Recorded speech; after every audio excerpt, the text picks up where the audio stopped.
everybody. We'll be going live very soon. Hello, Samantha Hayes, and everybody else that's been joining in. We're definitely going to go a deep dive into Sagat trailer, so stick around.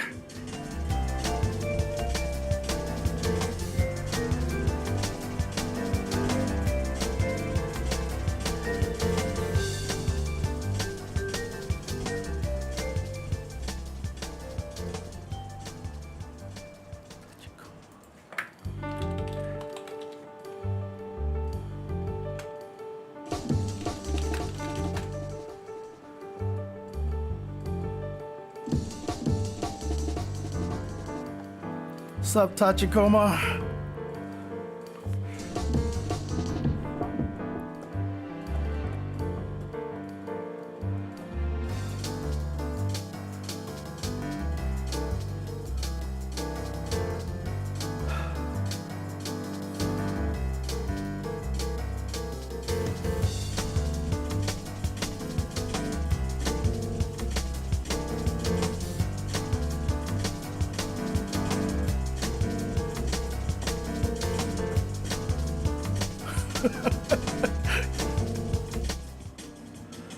What exactly do you mean by that, no glitching?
What do you mean by another classic input mode, less sensitive and with less, you want a classic input mode that's like hard classic mode, or like hard classic, or true classic?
see here.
Hang on a second,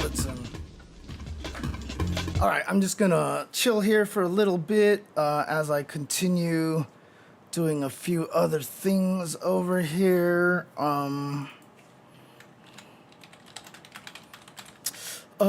Yeah, dude, Sagat looks crazy. Let me see. So less sensitive, less shortcuts. Interesting. That'd be very odd, but I wonder if that would actually be something that some people would use so that they would stop getting things by accident. It'd be an interesting experiment, like intentionally making a harder than normal input detection and see what people see if people actually use it. Dude, the Sagat looked crazy. Like, he's looked more Muay Thai than ever, and he looks like really brutal, and he's really definitely a lot more like a Tony Jaa film, right? Like, you watch something like The Protector, and he just like destroys everybody like in that one take, that one shot scene. And I swear, it just like that's what it looks like they do. They just like base a lot of it on that. I like that name, Pheromone. Nice. Big fan of that handle there.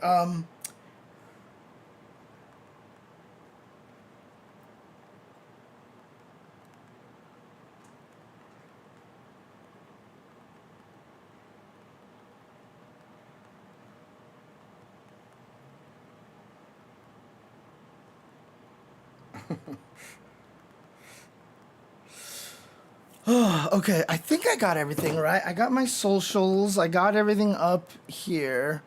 The chat is working on the side over here. Things are working. There was a couple of things I could do, but I can wait on those a little bit.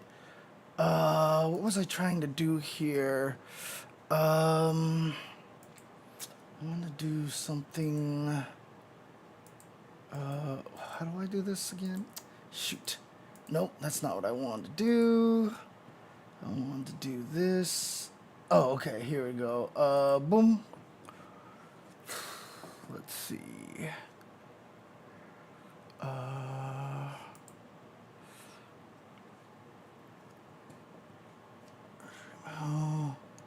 is it this one that I'm looking at here? Okay, I'm just trying to look for something here. Okay, see, this is not what I want here, I don't think. Okay, this is what I'm looking at over here. What the hell is this?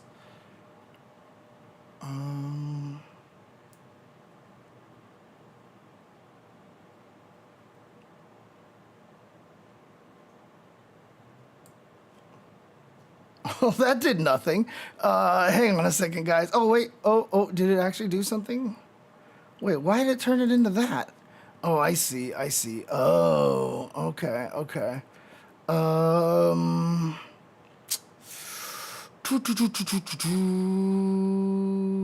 Let's see.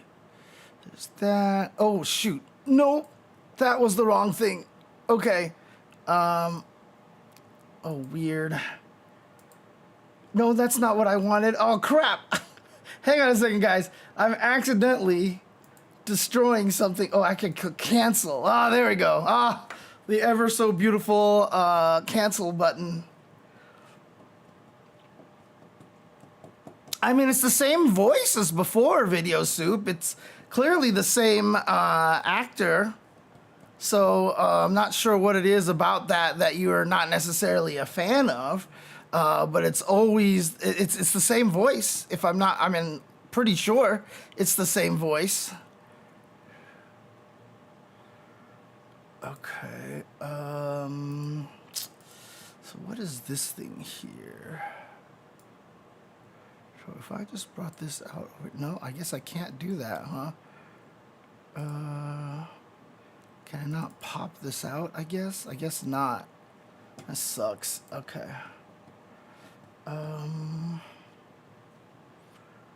Let's see.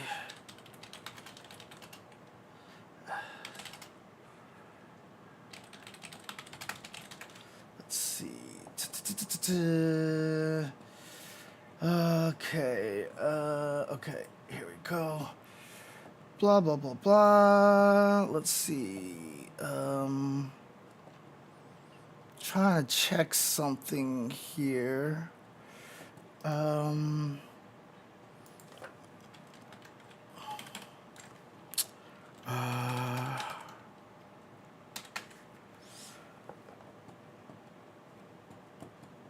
Is there actually such a thing? Let's see. Restream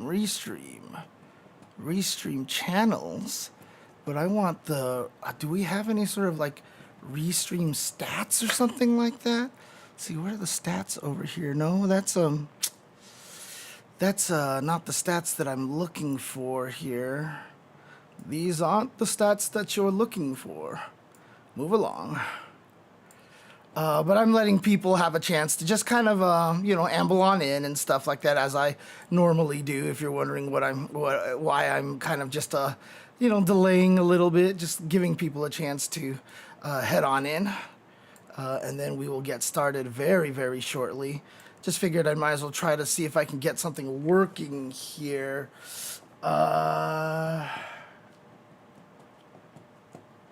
Let's see.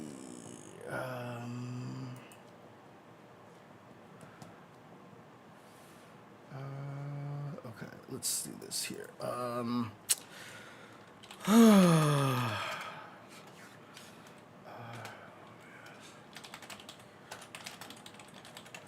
Okay, let's see.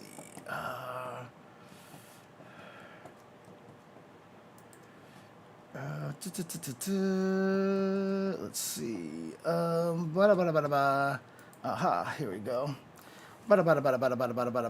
Here we go. Ouch. Ow. Oof. Ow.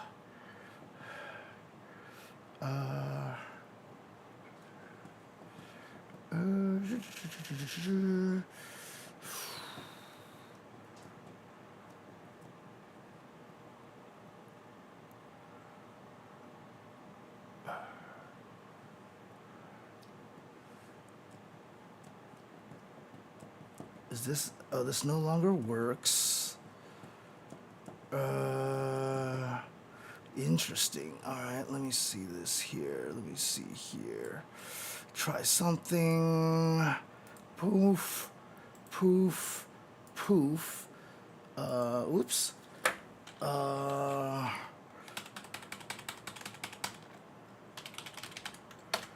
Let's see. Oh, yeah, there's that. But for some reason, it doesn't work over here.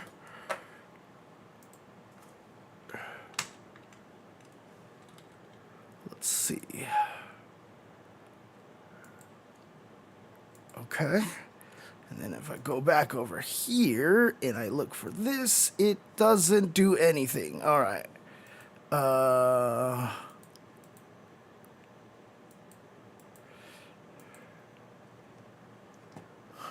Weird. Weird. Okay. Oh well. Anyways, sorry, I'm totally ADHDing over here. I mean, apparently the Steam blog makes it sound like that there is some interesting things going on with Sagat. So I'm really curious to see how it's gonna work. So.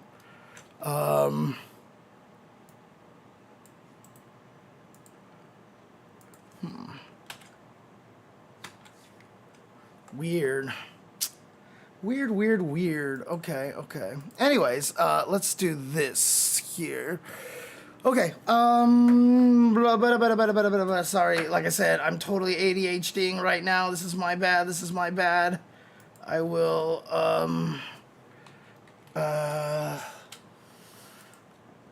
be doing all this stuff over here. What am I trying to do? Oh, my brain. Okay. All right. Here we go. Do.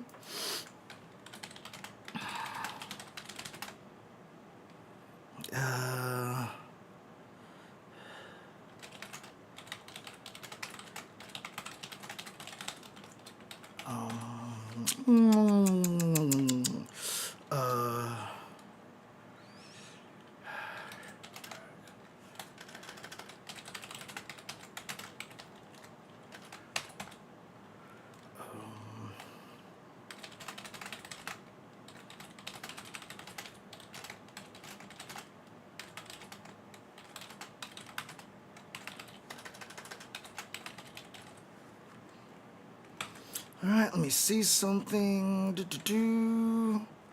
Okay,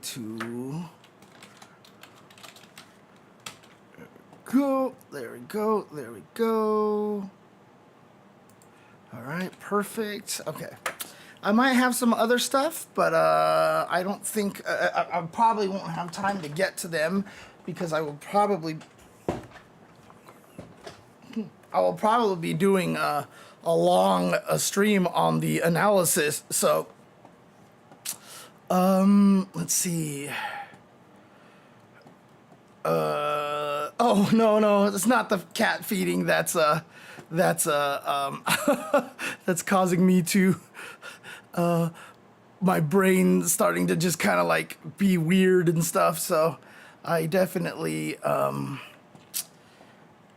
trying to do something else. I guess I don't need this anymore. So I can. It's just when I all of a sudden just start getting like, hey, I'm really annoyed by this, and then my ADHD is like, let's fix this, and then I shouldn't be doing that right now. So okay, all right. Let's go ahead and get started pretty soon. But you know, like I said, usually I just kind of wait a little bit, get started talking about anything. Just wondering if there's anything that anybody non-Sagat related information anybody wants to talk about here before we get started on anything. Just let me know. What the heck happened to my console over here? I probably should get myself, well, I got water here, so water is probably better for me.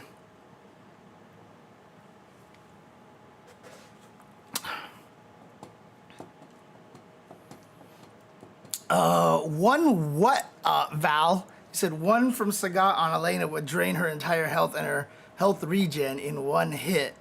It's a very, I'm not sure what you mean, like one super, one hit? I'm not sure. What is this? Ah! Oh, sorry. Okay, that I didn't need to do. Alright, so I want display one. I still have the, okay, so I want to do this. So we've got the blog over here. Actually, let's zoom it in so you guys can see it a little bit better. Yeah, there we go. That'll look better, I think. Like so. Maybe not that ginormous. Let's do 200. There we go. That's good. And then I need the... let's move this over here. Come over here.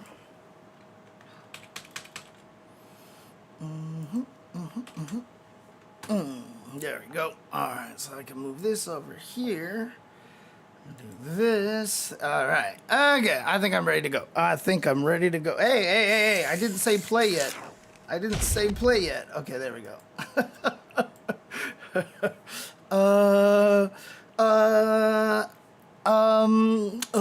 Is that you, Tento? Or is Tenno MK somebody else? I know I asked this question before. I don't think it is. I think it's you're a different person. But usually it starts at like 5. I want to start at 5:30, but I almost always start at 6 in general on Tuesdays. So again, if you want to, yeah, I should talk about this anyway. If you want to join my Discord, please do, because then I'll always post in there when I go live and such.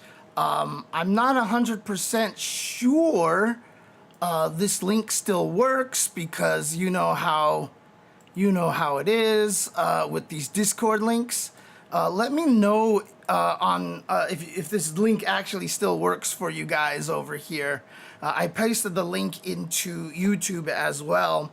We're actually like, the Discord is pretty healthy, not a lot of people in there, a lot of, fun little conversations here and there and such. And, I've been opening it up and trying to make it so that there is a lot of ability for people to do matchmaking and look for other people to play. Obviously the Discord is still pretty small, so not a lot of people are using the matchmaking section right now. It just hasn't been something that's kind of been built into the culture over there yet. But it is something that I really want to do. I have this whole matchmaking thing where when you first sign up, you pick your games that you play, and then that way you can go into the matchmaking sections and be like, hey, at Street Fighter 6, like, anybody here want to get some games in? Obviously the community is kind of small, but, I'm trying to just build a nice environment where it's easy to go and do that. But I haven't been promoting the Discord very often, so that's a reminder for me. So yeah, so please, if you guys can, join the Discord. Also, other things I should probably mention here as well. If you guys have seen on stream, I have like all sorts of different crazy colored glasses and stuff like that. And it's actually kind of nice. I've never realized having multiple pairs of glasses would be this useful.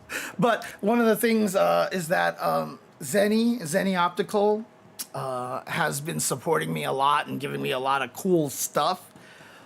And they tend to have a lot of cheap prices on lenses and stuff like that. They've got very, very, very affordable prices. I should probably do an exclamation mark Zenny Optical, Zenny, command or something like that, so you guys can see stuff over there.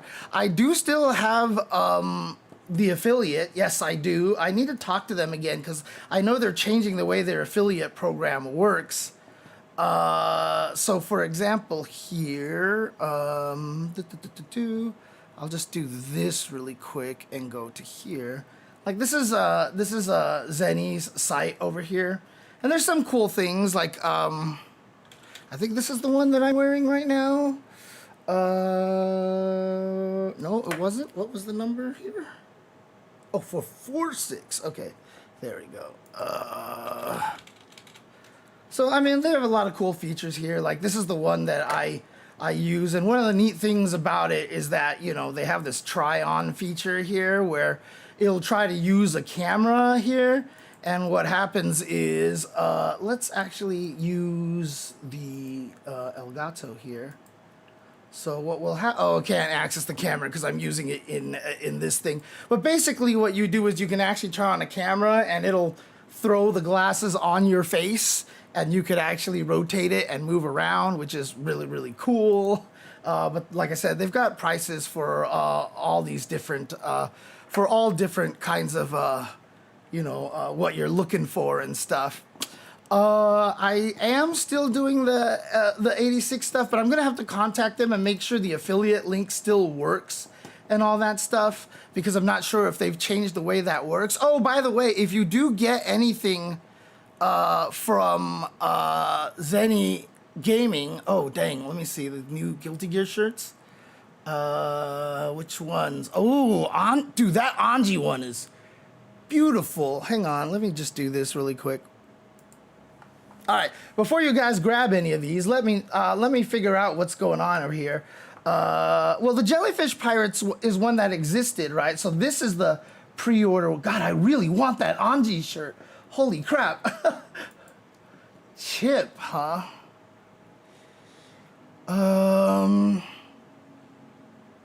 Oh, that sucks, Harv. I'm so sorry. Oh, I see. Okay. I was having a little bit trouble trying to see exactly where. Oh, I see. Oh, they've got some new Street Fighter ones too. They've got a Luke one coming. They've got an Akuma one coming. So they got a lot of new shirts coming. So I definitely need to talk to them and figure out because there's a couple of Street Fighter ones that I don't have that I really like. I need this Aki one. I need Aki. They're reprinting the Chun-Li one. This is an old one that they had, but they're printing it in black over here. But the Aki one I kind of need. The Jury one would be pretty cool. Oh, the Cammy? Oh my God. All right, yeah. I definitely need to talk to these guys again. These are really, really nice shirts. Well, it looks like the Blue Chun is still available. It doesn't say that it's sold out right now. So yeah, these are available to grab, so you can actually nab the blue one still. But let me figure out what the affiliate thing is first before anyone goes and buys anything. And then also, if you do want to get anything from Zenny Gaming, please use my coupon code. I mean, I had to use this because it just made a lot of sense. JC Zenny, I just think that's my coupon code. So let me make that a little bit more clear what's going on over here. Because obviously, if you're old enough to know what JC Penney is, you know, I was like, JC Zenny, oh, that works perfectly. So you can use that as a coupon code. I believe it's 10% off. So if you do get anything from there, you can do that. And if you do that, then they know that, you know, I am doing a good job bringing people to their sites and stuff. So I would appreciate that. Which one is singular? Every time a new character, poor Lily digs deeper into the bottom tier hole. Wait, what do you mean Geef can help her now? What do you mean Geef can help her? But yeah, no, Lily still needs some help. Very, very much. So, does JC Penney still exist? I didn't even realize that. Wow, I didn't even realize that. So, crazy. I thought they had gone out of business already. Oh, man. Okay. All right. Well, let's see. I've been going for about 30 minutes. I think I can go ahead and just officially start now. So let's go ahead and do that. What we're going to do again, like I said, we're going to go through the Sagat trailer, go through his, go through his blog post and such, and then we will, oh, interesting. Because I heard something about Sagat, and now I think I know why. So I think I know why. Let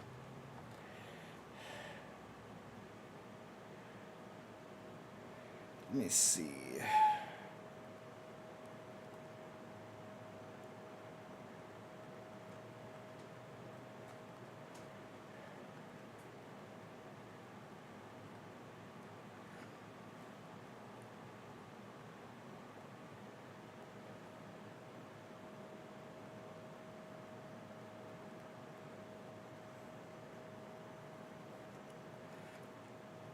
There you go. All right. Let me get a drink really quick. Hang on a second.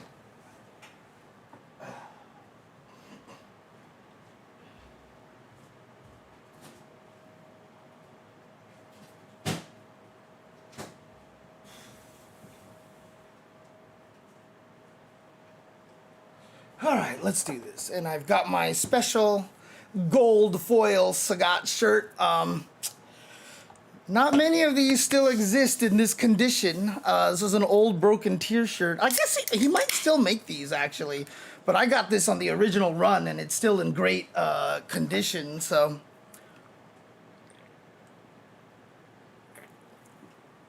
I used to go to JCPenney all the time. I mean, when I was a kid too, like JCPenney was just one of those places that you always got the catalogs for in the mail.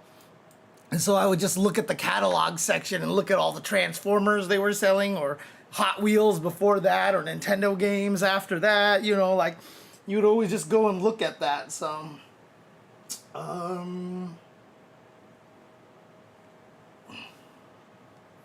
okay.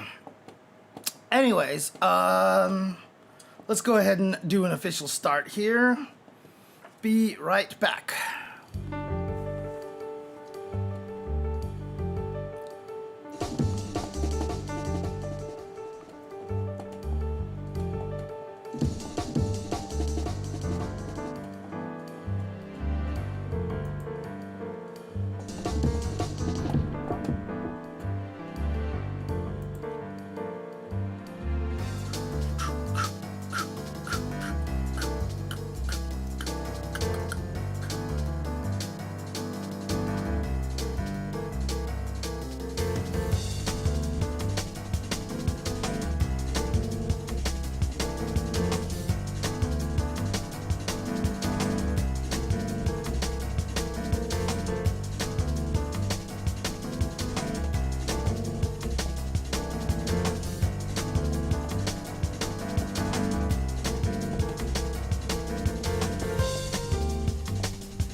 Hello, everybody. Welcome to It Was Tuesday with your host, James Chen.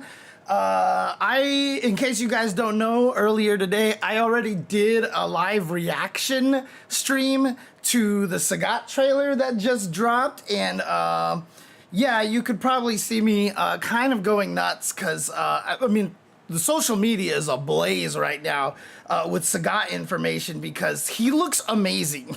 He looks super, super good.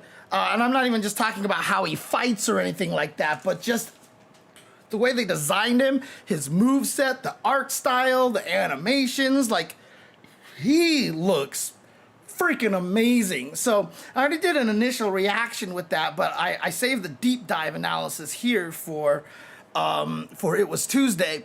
And so what I'm gonna do here is we're just gonna watch the trailer again, just really fast. And this is probably like the 7th time I've watched this trailer already because I kept replaying it because I was just like, oh my god, it's so pretty. So let's go ahead and just watch the trailer really quick. I won't say anything during it just so you guys can see it. But here we go. This is the Sagat trailer.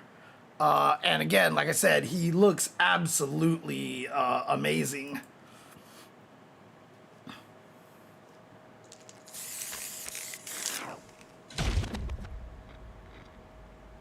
The man who reached the pinnacle of Muay Thai and then became one of the Grand Masters of an international terrorist organization, the Emperor Sagat.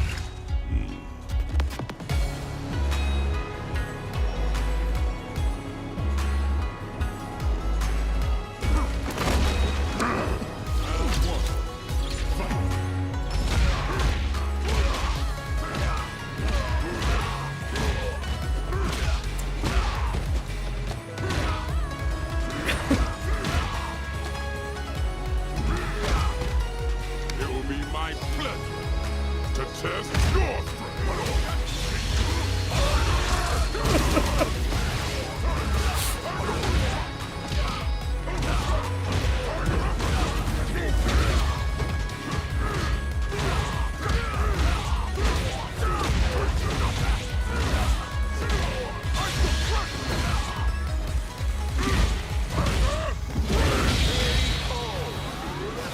I shall fight you until your final breath. Show me your strength. I got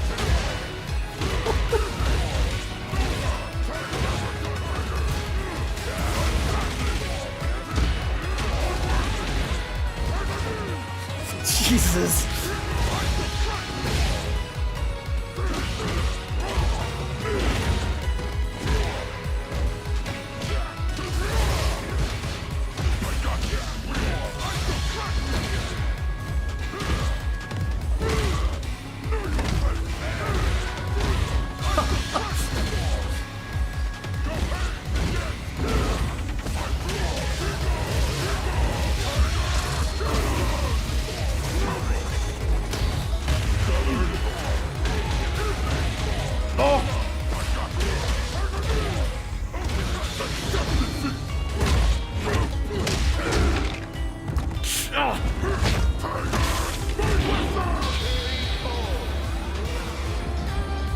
I cannot lose. Not to anyone.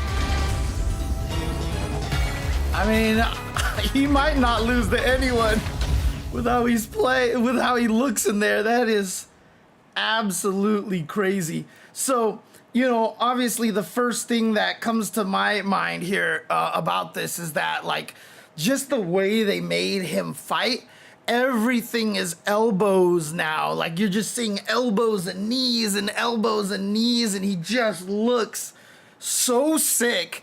And everything he does looks really brutal as well. But, you know, the way that I described it during my initial reaction was they completely Tony Jawed him up, basically. So if you ever watched any of, like, Tony Jaw's movies, like the ones especially that are, like, particularly violent, like the way he just beats people up and breaks their legs and just, like, knees and elbows to the head and all this stuff like that, like, they actually just made Sagat look brutal, like just like really scary and such, you know. Yeah, Ong Bak, the Protector, exactly. There's so much of that element in there, and it's really interesting too. So before I even get started on this trailer over here, one thing I just wanted to mention was, you know, before we knew Sagat was coming back, I was always like, you know what, like, it'd be cool. Like, what I would like to see from Sagat, right? Because again, Street Fighter has not necessarily, up to this point, been known for character development, character arc. You know, most characters have just kind of stayed the same throughout their existence, right? And obviously they've done things recently a little bit more differently, like Balrog actually caring after Ed as a kid and such, and, you know, and Cammy, you know, coming more to terms about, like, the things that she's doing and determined to save the dolls, and, you know, a lot of interesting things like that. I was hoping if Sagat ever came back that he would actually be like kind of an anti-hero now, you know, like if he runs into Ryu, he'd be like, hey, you want to fight? You want to have practice? You know, like, let's just fight. Cool. You know, like, because he in 5, you know, and in 4 actually, but throughout the both games, like, the kind of arc he's had was like, I became obsessed with vengeance. I was chasing after Ryu all this time, and then he was just like, you know what? I'm done. Like, Shadowloo corrupted me. This is not the way I wanted to go, and so, you know what, I'm walking away. And he just walks away. And I think even, was it in Street Fighter 4 or something like that? Didn't he have like an ending where Adon comes and actually like fights him, and he doesn't even fight back? Like, he's like, you're so engulfed in rage like I am in revenge. And he's like, you know what, I'll let you get your revenge because now I know I was consumed by it too. And, you know, I'll let you get your revenge maybe it gives you closure or whatever. And then Adon's like, what the hell? Like, I swear I remember this storyline for somewhere, and I don't know if I'm just making that up or not. But, you know, I would have liked to have seen Sagat come back in that way. Like, you run into him in world tour mode, and he's actually like noble, like the rage and anger has calmed down and stuff like that, you know? And then we saw this trailer. And I was like, well, I guess maybe that's not happening. Although, to be honest with you, nothing in the trailer really counters that. Yes, his fighting style is brutal, but that's just how he fights, right? I mean, that's how he learned to fight. That's the way he's always fought. And so even if he's become more like noble and more like saving kids from a village or whatever like that, you know, it could just be, you know, wait, what do you say? Oh, wait. Oh, okay. So in the comics, Sagat's obsession with beating Rue was what made him leave Shadowloo. Then he got defeated again, and then he calmed down after meeting Dulcim of all people. That makes sense. That makes sense. But again, like, it's just the way he's learned to fight. And I don't think he can fight any other way. Like, he just knows brutality through fighting, right? And so already here, I mean, in the trailer itself, I mean, there's a lot to imply from what's happening in this trailer over here. So, you know, it's really interesting that we can see this trailer and it doesn't necessarily go against that. So I'd like to see it, like, you go and talk to him in World Tour and, like, he's very reflective about his past. Like, you know, I was corrupted by Shadowloo, you know, Bison fed into my revenge rage and used me in that way. And you know what? Like, if Bison ever shows up around here again, I will kill him, you know, for taking advantage of me like that. Like, it would just be a really, really sick kind of arc. You know what I mean? Like, if he was just sitting there. So I can't wait to see what's going to happen to him in World Tour mode, but I would love to have that kind of mentality where, like, you know, he'd be like, oh, you know, yeah, like I said, Bison used me. I will resent that man for the rest of my life. You know, if he shows up again, I will kill him. Like, oh, he's back alive again? If he ever comes around, I'll make sure he's dead. You know, or even just like fantasy storylines of like Ryu, like needing help defeating Shadowloo and turns to Sagat and Sagat says, I will help you fight my friend, you know, like referring to Ryu as his friend now because he's let go of all the anger and rage and stuff. Like, I just think it would be super, super cool if it went down that path. So, and again, although, like I said, he's more brutal than he's ever been in this trailer, I don't think that there's anything in the trailer that would go against it. And I still think that there's stuff in the trailer that shows that he is going down that path. Like I said, the brutality of his fighting, I feel like is just you know,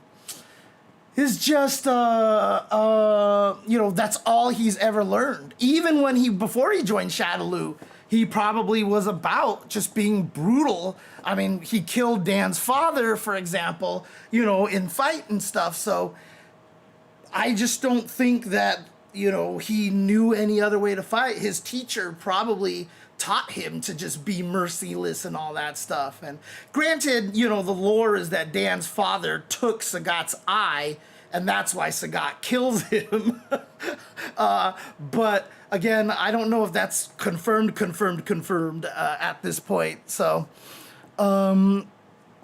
wasn't Sagat also fighting the Satsue no Hado? I don't know. Again, the lore for Street Fighter has always been very malleable, is the best way to say it. Like, between all the games and the comics and stories and whatever, there's always been very, very different takes on the lore. And I think in Street Fighter 6, it's the first time that they're really trying very hard to consolidate a real lore, right? I mean, again, like, I didn't even realize this happened, and I forgot because I did play the Street Fighter V story mode, but apparently one of the dolls died, right? Like, one of the dolls died in an explosion on the bridge in Street Fighter 5 or something, and they talk a little bit about that in Street Fighter 6, and I was like, what, where, what, when did that happen? You know, so like, I feel like they're trying to really finally consolidate a lore and actually have character arcs and consequences and all that stuff like that. So, and at the same time, also just make everybody goofier and funnier, right? Like, again, like, the fact that Jury is like bored and like just doesn't know what to do except just be misery for a lot of other people just for fun, you know, like I think is so cool. Oh man. But yeah, oh yeah, for sure. The first objective should be able to make a fun game. You can worry about consistent lore later. And you know, it's interesting because I've had this conversation with Olaf before, you know, because KOF and SNK has always had very specific lore, right? Their lore is not as confusing, not as vague and malleable, although they have the problem of having two universes, right? So they have a multiverse situation, unfortunately, where Fatal Fury / Art of Fighting is one universe and KOF is another universe. So that does add a little confusion there. But you know, lore does make people very interested in characters a lot more. However, that hasn't stopped people from being very attached to and loving the Street Fighter characters, but that's also because it was one of the first fighting games, and the characters already had way more personality than like most things that we saw just through win poses and win quotes and stuff like that. You know, the Street Fighter characters already had that, and there's a reason why those original 8 characters still resonate with so many people. Because, yeah, they were like, it's like kind of like your first love. You never forget your first love in a lot of ways. So, oh, yeah. Well, Air, you know, we've talked all about all the weird shit going on with SNK's lore and stuff. You don't really like Sagat's holding moves, and a couple of knee strikes look a little weird or weak. Okay, we'll see. Anyways, let's go ahead and take a look at this trailer again. And let's go through it, deep dive, little by little. So I'm going to mute this, and I'm going to put it to 50% speed so we can actually go through this a little bit slowly here, and then we'll skip ahead. Okay. So what's interesting, first things first, is this stage, right? And I mean, it's so cool. See, I mean, if that's Sagat's actual world tour introduction, that you just see him walking in the distance carrying a giant ass piece of log, you know, like, that's sick, right? Because that really does, like, a lot of the other characters, their intro is like, you know, Ed beats up all these people, Rashid flips onto the screen and all this, and, you know, all this crazy stuff happening.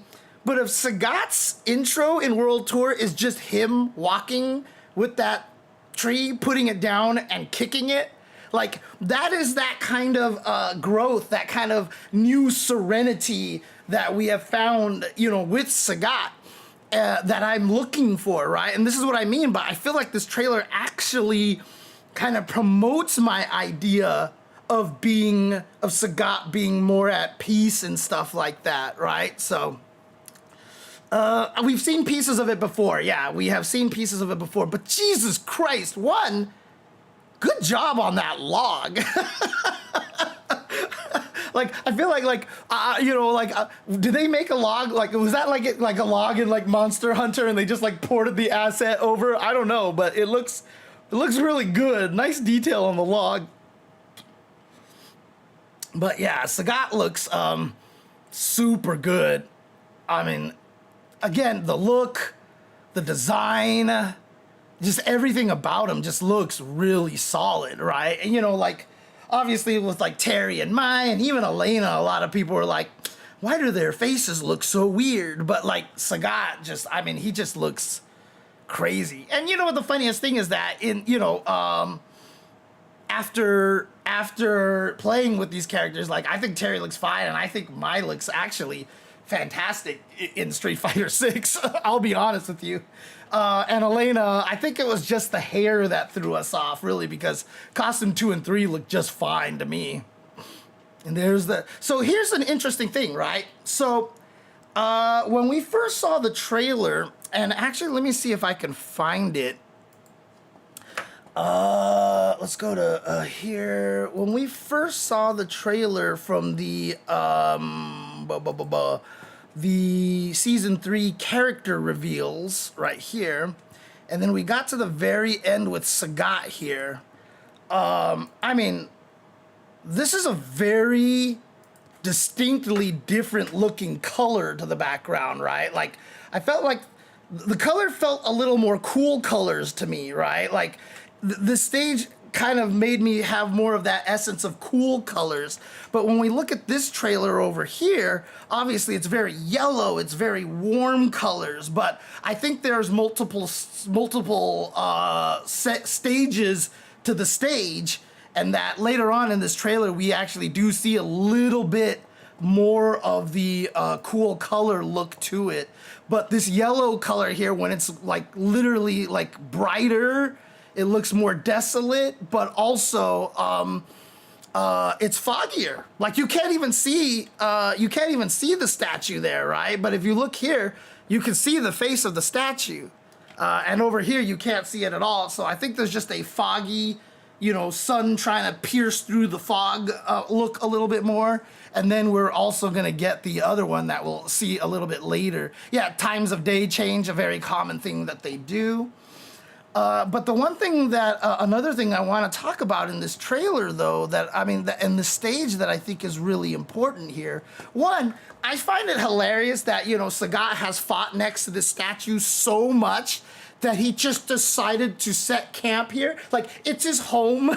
Like, I would imagine this is like some sort of national artifact or treasure or something like that, and Sagat just decided to pitch a home here, and you know, the local authorities are probably like, Sagat, we need, oh, never mind, you can keep the place.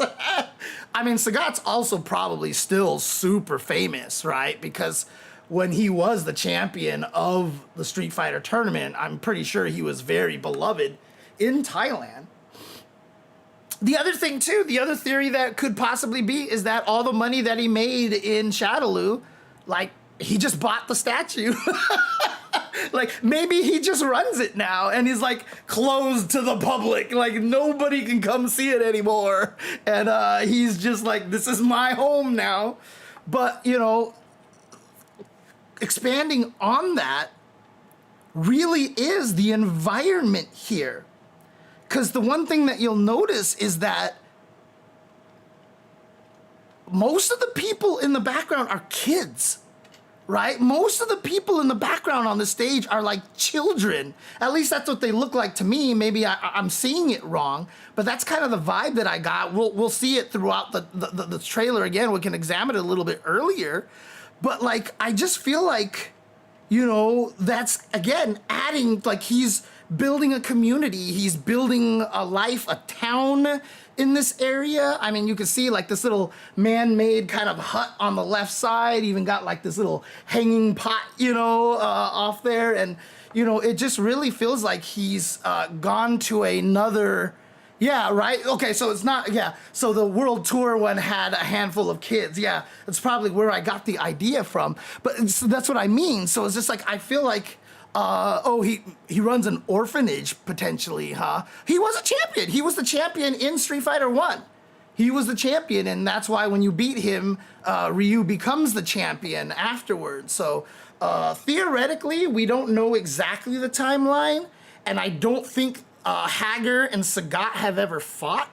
But all we know is that Sagat was the Street Fighter champion before Ryu, and before Sagat, at some point, was Hager.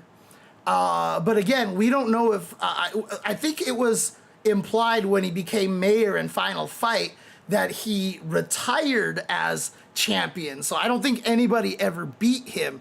And so is there a chance that Sagat took over right away? And if Sagat did take over right away, he probably did fight Hager at some point in time. I feel like he would know Hager. Like the years that Hager was winning, I'm sure Sagat was there fighting at the same time. Or it could be a situation, maybe, Hager retired and Dan's father became the Street Fighter champion. And then Dan's father, took out Sagat's eye, and then Sagat killed him, in revenge or whatever. I don't know. I'm not sure exactly what the lore is in that situation there. Hey, what's up, Foxy Grandpa? How you doing, sir? Thank you for the raid. Hope you're doing well all the way in the UK. We're talking lore, and we're examining Street Fighter Sagat's trailer, because this trailer is awesome. Because Sagat looks amazing, and I've had like this head canon that I really would love to see Sagat like moving more towards being a peaceful anti-hero kind of figure, and I think that that's kind of what's happening here. No, Ryu put the scar on his chest. So that's why the Shoryuken is such a powerful move. In the original Street Fighter 1, so just so you guys have some lore, Sagat threw fireballs. He never did an uppercut. Sagat didn't have an uppercut. Ryu uppercutted him with when he got possessed a little bit by the Satsui no Hado, and basically ripped that scar on Sagat's chest. And then after that happened, Sagat basically developed his own uppercut, because after what he saw Ryu do to him, so he actually he learned his own uppercut. So the Tiger uppercut in Street Fighter 2 was new. He did not have that in Street Fighter 1. The lore is that he learned the uppercut to combat Ryu's uppercut. And what was really interesting was that in the original Street Fighter 2, Ryu and Ken's uppercuts were invincible till they reached the sky. They had no hurt box. Like, you would just go, and all the way up until they reached the sky. The whole time that it was active, it was invincible. It just went through everything. But Sagat's uppercut was not. Sagat's uppercut was only invincible at the start.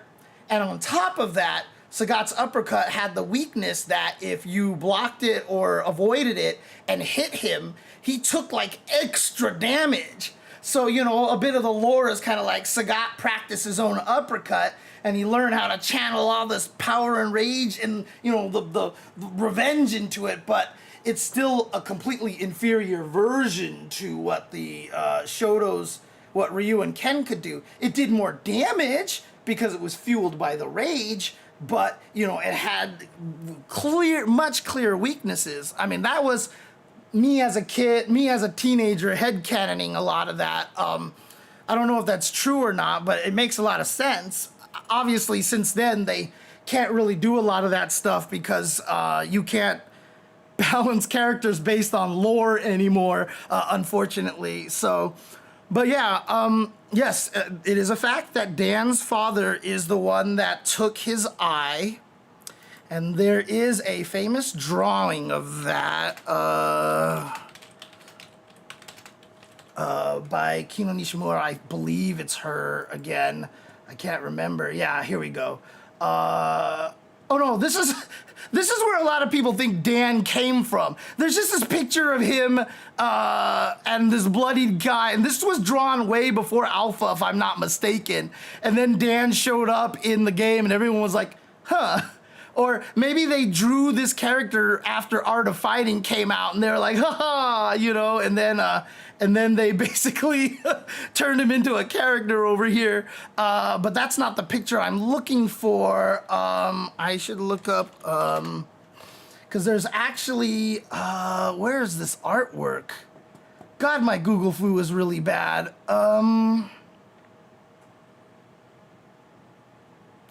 God. Is anybody gonna find this? The crazy thing is that one of Sagat's intros in Alpha, one of the Alpha games, he's carrying a Dan-like figure and throws him to the side, and that might just be. Oh, here we go. I guess if I just looked up young Sagat, let's see. Do I actually have any larger versions of this picture over here? Nope, I do not. How big is that? So small! Holy crap! It's a little bigger.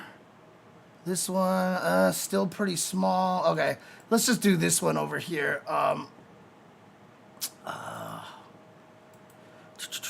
Okay, so this is the drawing. This is a drawing from a long time ago here. And a lot of people suspect that maybe this was Dan's father or something like that. But I swear I remembered the image having it so that his eye was bloodied and stuff.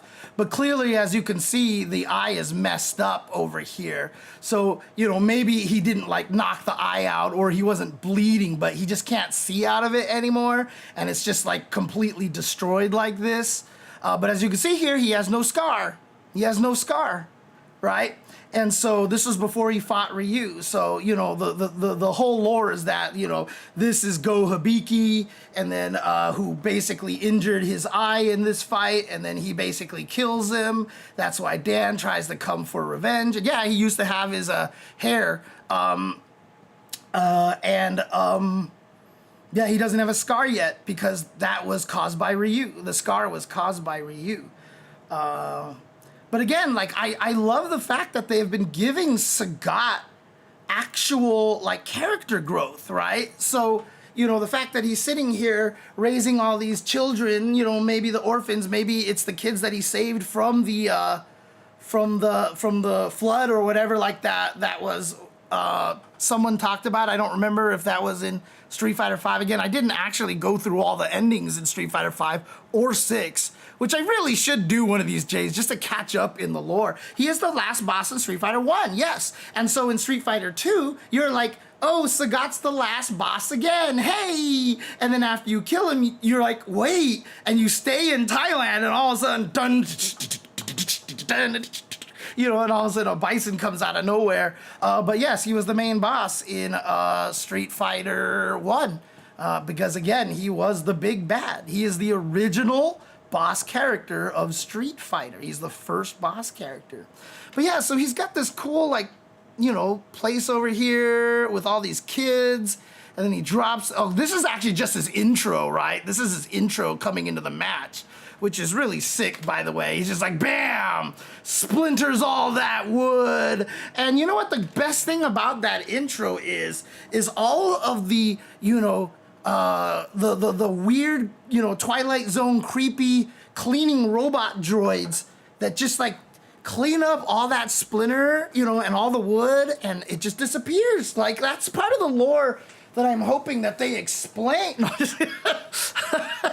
I mean, look, he launched all this shit at Ryu, dude. He launched all of that shit at Ryu, and where is it, dude? Like, do they go blam and you hear the whistle? Wait, stop, we can't fight yet, We have to clean the thing. A lot of you are fighting barefoot. You might get splinters in your feet. Let's all clean up the field. All right, cool. Now let's fight. And Sagat, please don't do that again. I do what I want. All right, okay, fine. Go ahead and break more logs, but it's just gonna delay the start of the fight, okay? Just letting you know. Look, I don't care. If you're willing to wait, we're good, okay? I'm just letting you know, okay? Oh, man. Yeah, he wasn't necessarily a big boss in that way. He was just the boss in the way that all those games were at the time. You fight, there's the champion, he's mean, and then you beat him, right? That's just how it always worked. And then it was in Street Fighter 2 that it became about the secret organization, because Sagat, being so consumed with rage and being as strong as he was, made him an easy target for Bison to recruit. And so, like I said, Bison basically took advantage of him, right? Fed him promises of revenge and all these things like that, which is why I love the fact that, you know, his story arc had him so he just walks away from Shadaloo. And you got to imagine, like, normally, if you try to walk away from Shadaloo, Bison kills you, right? Like, he would just be like, nobody walks away from Shadaloo, and then he would probably just kill whoever tried to leave. But, like, he just doesn't want to fuck with Sagat, right? Like, you're just like, all right, go. And, you know, he probably also knows that Sagat's not going to cause any problems. Sagat's not going to be the kind of person who's going to go to the police and be like, so this is where all of Bison's secret hideouts are. You know, like, Bison's not worried about it. So, but, you know, part of me I also think is probably like he knows that killing Sagat's not going to be a foregone conclusion. But I love that he walked away, which is why I would love to see him actually be kind of like an anti-hero in this game. And so, yeah, so, I mean, the first thing they show is a stand heavy punch. I love it. Like, if you're going to show off one move right away, it's going to be stand heavy punch, because this button is like the button, right? Like, in Super Turbo and Hyper Fighting days, this button was broken. It was so good. It just hit so far, and guy, you guys don't even know, man. Like, startup, what startup, dude? Like, almost like Ken could like light DP like almost every character from max range, make them block it, and he was safe. Nobody could punish him except Sagat. Sagat would just block it, stand fierce, pow, and that was it. Dude, he was like freaking Dulcim Limb, and it was so fast. Ugh, I love that that's the first move that they show. Also, oh wait, and then the target combos. What? Dude, this had better not hit crouchers. Like, it probably won't. But this is gonna be an amazing whiff punishing tool, holy shit. And then you get a target combo off of that. And also, the other thing that I really, really wanna mention is how big is that goddamn tiger? Like, if you look at it from perspective, like even if you take it exactly as the size that it is and put it next to Ryu, like, sure, it'd be kind of a small tiger, you know, but still, like, dude, like this, like, if you actually zoom him in, like, appropriately, like, that tiger is as tall as Ryu. That tiger is freaking as tall as Ryu, dude. It's crazy. Tigers, dude, the funniest thing, Dan FNP, is that for a lot of the old games, modern players tend to avoid the top tier characters. Like, you probably don't run into a lot of old Sagats, you probably don't run into a lot of Vegas either. But that tiger is ginormous, dude. That tiger is as tall as Ryu. Like, if you actually just kind of look at where it's standing and just imagine it walks forward, like, and it grows, like, just from your eyes perspective, understanding where he is in relation, like I said, by the time he reaches the same plane as Sagat and Ryu, he's as tall as Ryu, dude. Like, it's kind of nuts. Oh, I know tigers get big, but, like, this seems like an exceptionally large tiger here. Maybe they really are just that big, and I haven't, you know, I don't see it enough.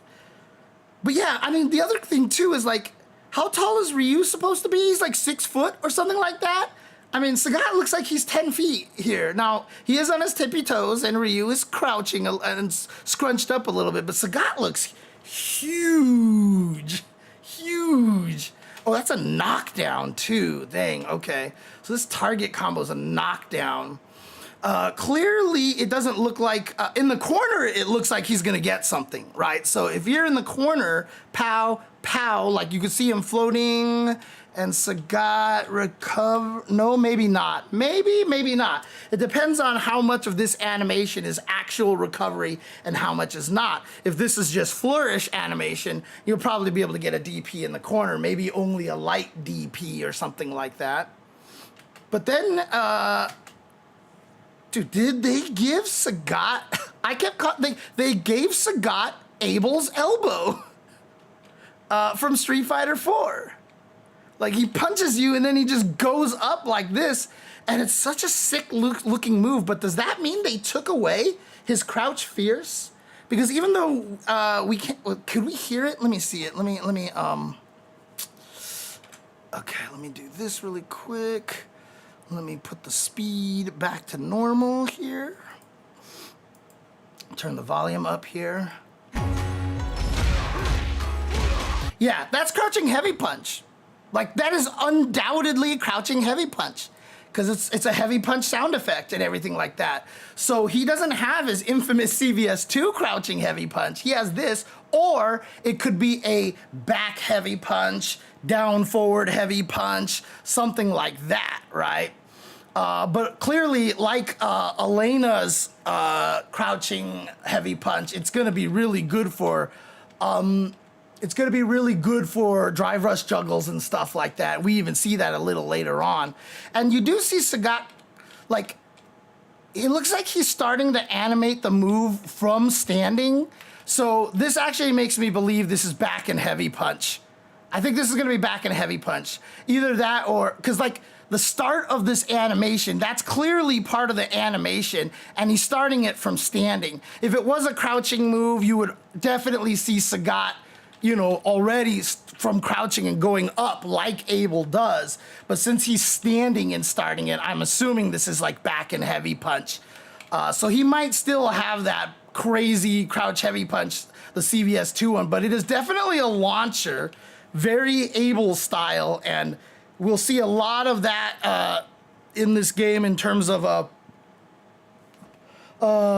juggles, starters, and stuff like that. I'm sure you can get a lot of cool stuff off of that. But again, when you lab Elena, like I was doing yesterday, like they're really good about making things look really strong, but then like they're really smart about how they make the opponent float, how long they make them float, the distances, etc., so that they really do limit what you can do with those things like raw, but after like drive rushes or on punish counters and stuff, like things change. It's really interesting. Now, clearly this is one of the longest range crouching medium kicks, right? Like this is ridiculous here. That's far. That's a far crouching medium kick. Wonder if it's a good anti-air. It might be a good anti-air. However, if he is standing, that will limit its quality as an anti-air. That's the problem. So if it is a standing attack, and this might be why it's a standing attack, is because if you jump and kick early, you're just gonna kick him in the head, right? You don't get to rise up with your arm into them. The only way they could make it a good anti-air is if they just give it upper body invulnerability to jumping attacks, which they might be willing to do, but I have a funny feeling it's gonna have to be one of those anticipatory ones, just so as an anti-air he doesn't get to beat you up, because Sagat has always had forward heavy kick as a really good anti-air as well, and I think we saw something like that later on. So crouching medium kick was not cancelable in some games. In other games it was, like old Sagat could cancel it.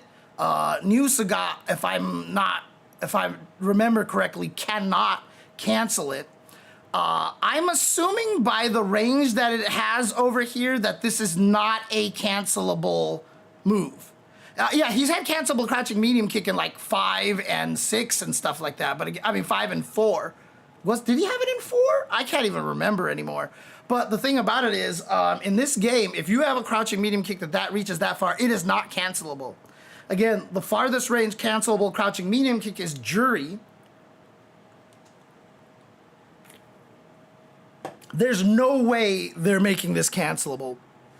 So I'm pretty sure Sagat's going to be missing a cancelable crouching medium kick, which is going to be, you know, one of those knocks against him. But I mean, like you could probably give him like 800 weaknesses and everyone's still going to play him because he looks so goddamn cool.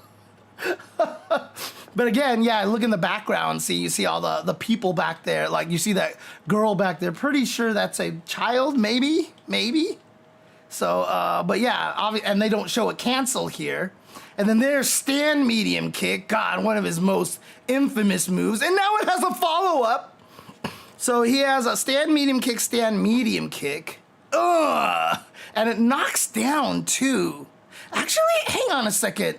Something interesting that I just popped into my head here. Come on, let's get into this here. So stand heavy punch here, pow, into a follow-up. Okay, so that follow-up looks like that, okay? It looks like a bison stand medium kick, all right? So, oops, we went too far, okay. And then crouching medium kick, stand medium kick, stand medium. Oh no, it's a different animation. I was starting to wonder if like the follow-up kick was the same follow-up kick, you know, for all the buttons or something like that. But here we go, low sweep, definitely good range on that. Into overhead. Sagat got the overhead in which game did he get the overhead? Like I don't think he had it in the alpha games. It might have been 4 that he actually got the overhead. I don't remember now.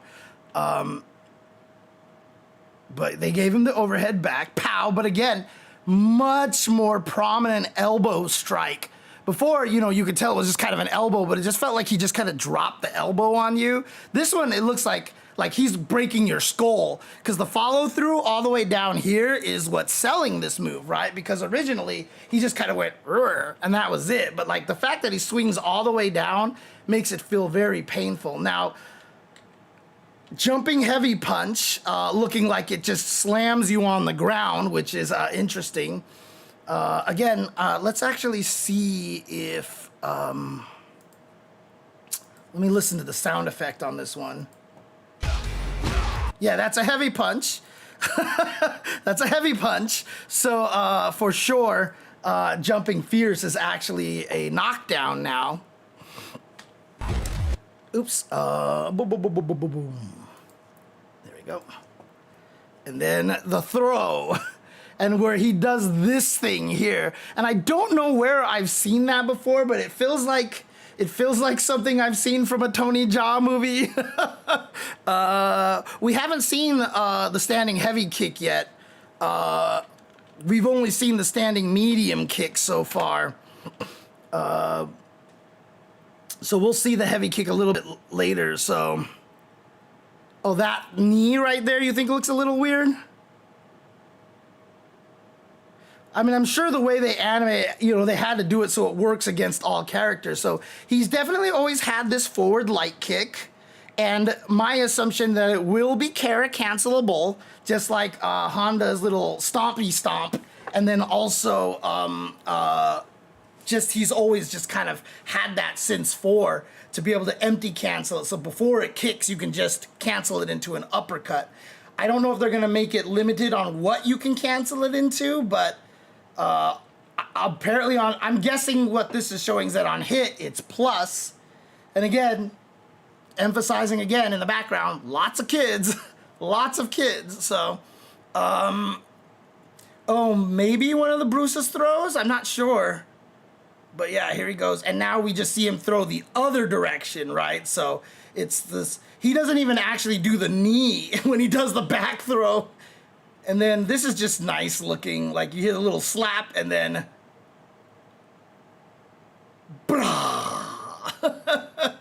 And again, that tiger is ginormous, holy crap.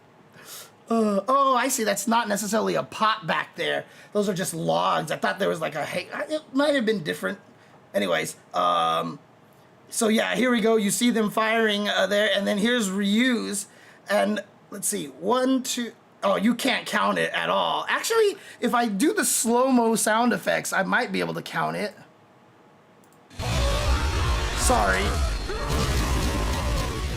Oh, it was only 5. It was only 5. So that's not Denjin Shinku Hadoken. So they didn't let, that wasn't Sagat shooting it through the Denjin version. Because Ryu's Denjin Shinku Hadouken is 8 hits.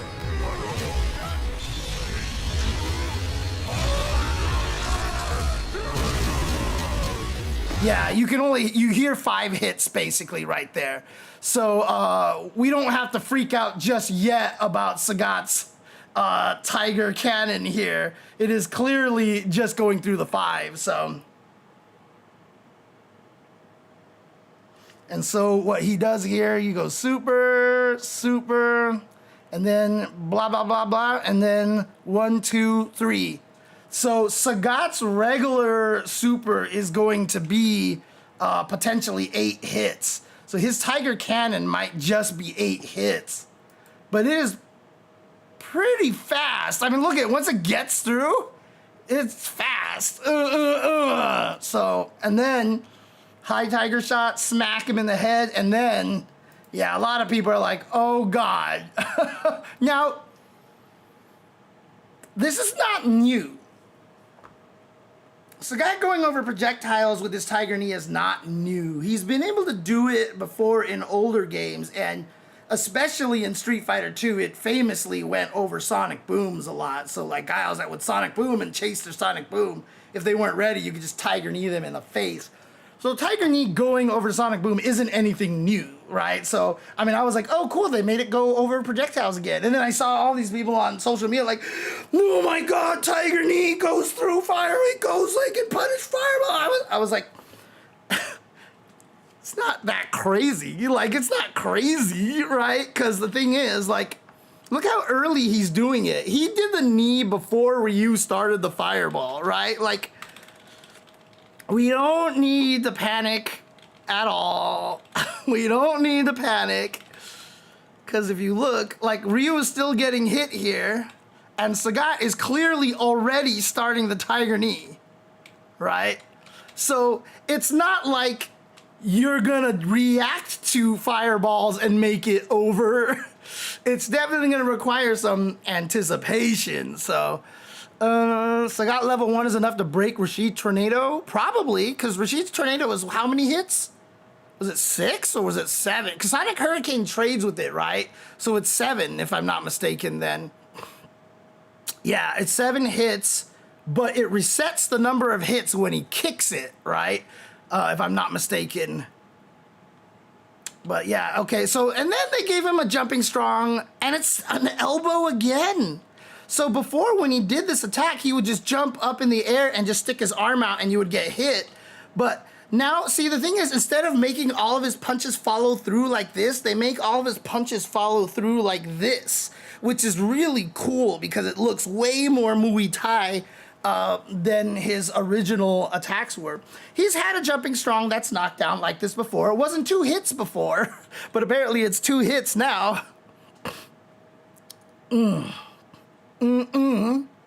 And of course he gets a juggle off of that, which is crazy. Hello, Tone, what's going on? Thank you for following the channel. And then pow. So this is what I'm talking about here. So, you know, we were talking about his crouching heavy punch as an anti-air, but this move looks like it might still just work wonders as an anti-air. So this is his standing heavy kick, most likely. And the reason why it's going to work better than the back heavy punch or forward heavy punch, whatever we're assuming it is because it does that thing where it extends out like this, right? Now, Ryu, the thing about this is there's going to be a little deception here, I think. I'm not sure. Because obviously this knocks down here and he gets to do this crazy charge tiger uppercut, which I have no idea, like, what, until we read the blog a little bit about this. But I think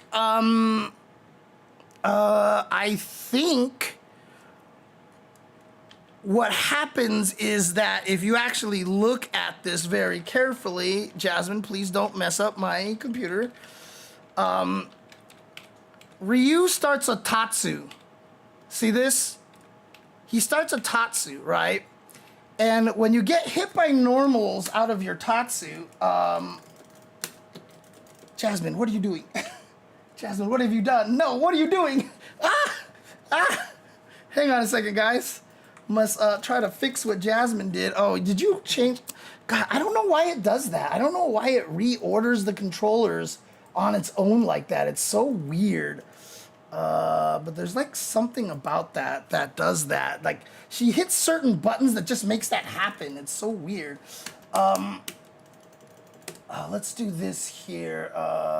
Let's just do, say, a Kimberly, okay? Because she has kind of a move. Hi, Jasmine. Jasmine's licking my hand now because she wants some food. So let me see something here. Okay, what I'm gonna do is set up this like so. That's the one I think I want over here. So there we go. So I have this over here. So what I'm gonna do is I'm gonna record Ryu. Oops, record. Jasmine, what are you doing? Jasmine. She keeps stepping on the buttons that change which controller is live. So if Ryu does a Tatsu like this, you see that it's a forced knockdown, right? So normally, if Ryu jumps, this move doesn't knock down, right? Even this move doesn't knock down.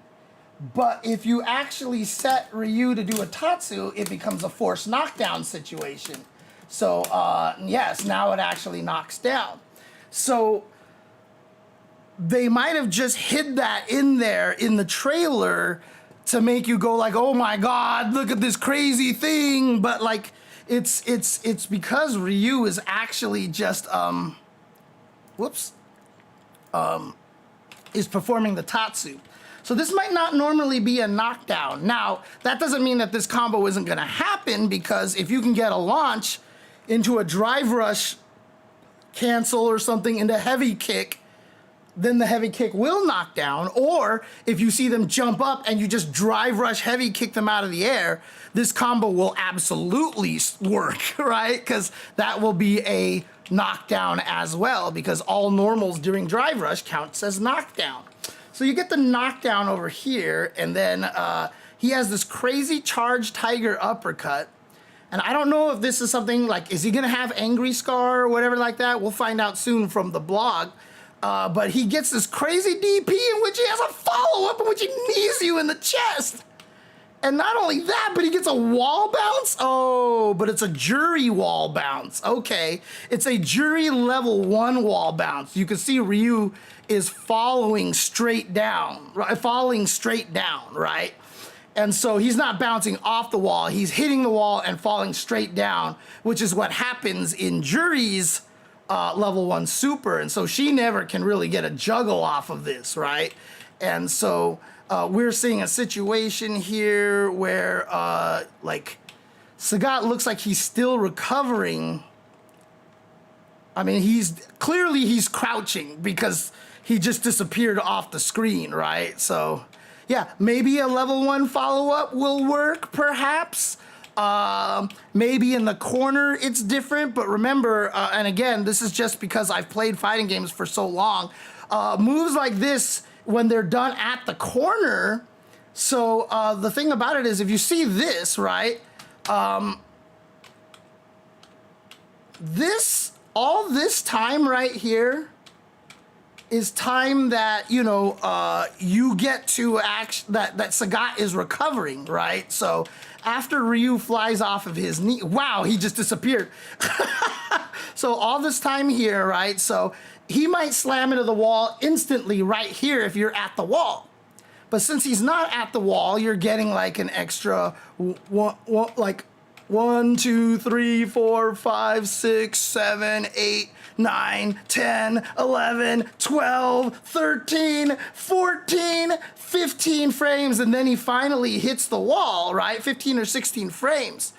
So it might look like you can juggle him, but if you're in the corner, he might just hit it so fast that you don't have the time to juggle. That's what I'm going to assume. So they probably want to make it so that you can't juggle after this, but it is just cool because you launch him a screen away and you get to go back to zoning, which we'll talk about in a little bit. But that is a standing light kick, very famous button here. But wait, did he cancel a standing light kick? He did. So he has this crazy Jinrai move now, apparently.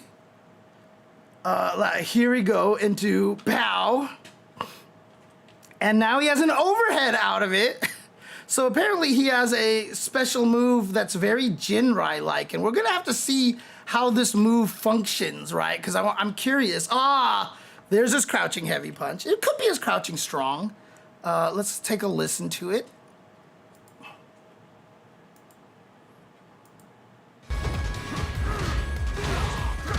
That's strong. That's crouching strong. Okay, so that's crouching strong. So crouching strong obviously can't, because crouching heavy punch was cancelable. I think we would all be crying. So let's see here. Crouching heavy punch into this tiger knee move here. Pow. I mean, it's kind of like his V trigger 2, right? This is something similar to V trigger 2 or something like that. No, it's not. This is probably fireball plus kick. If I'm not mistaken, in the blog, I don't think he has quarter circle forward plus kick for fireballs anymore. I think they said that the low tiger is just with light punch or something like that. And I'll talk about that a little bit more when we get to the blog. So obviously he has a straight kick that goes for a launch. I'm assuming that maybe the overhead is punishable. This is probably like a Tekken thing, that this follow-up here is probably really safe on block, but you can crouch under it. He might have a low option or something like this, but oh my God, he just punished, countered the standing kick, and then did another thing. Oh, interesting. Wait, what the hell follow-up was that? So he does this knee attack, and now he just does this. So he can just hit you twice with the same knee, and then cancel into a third one that launches you, and he can actually hit you with the standing heavy kick and still get a juggle. Oh my God. How does this work? This is crazy. Like,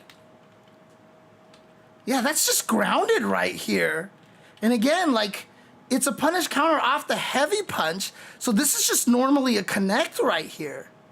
I mean, he could have different versions of startup that have different versions of follow-up, like Ken's Jinrai, and maybe this particular version over here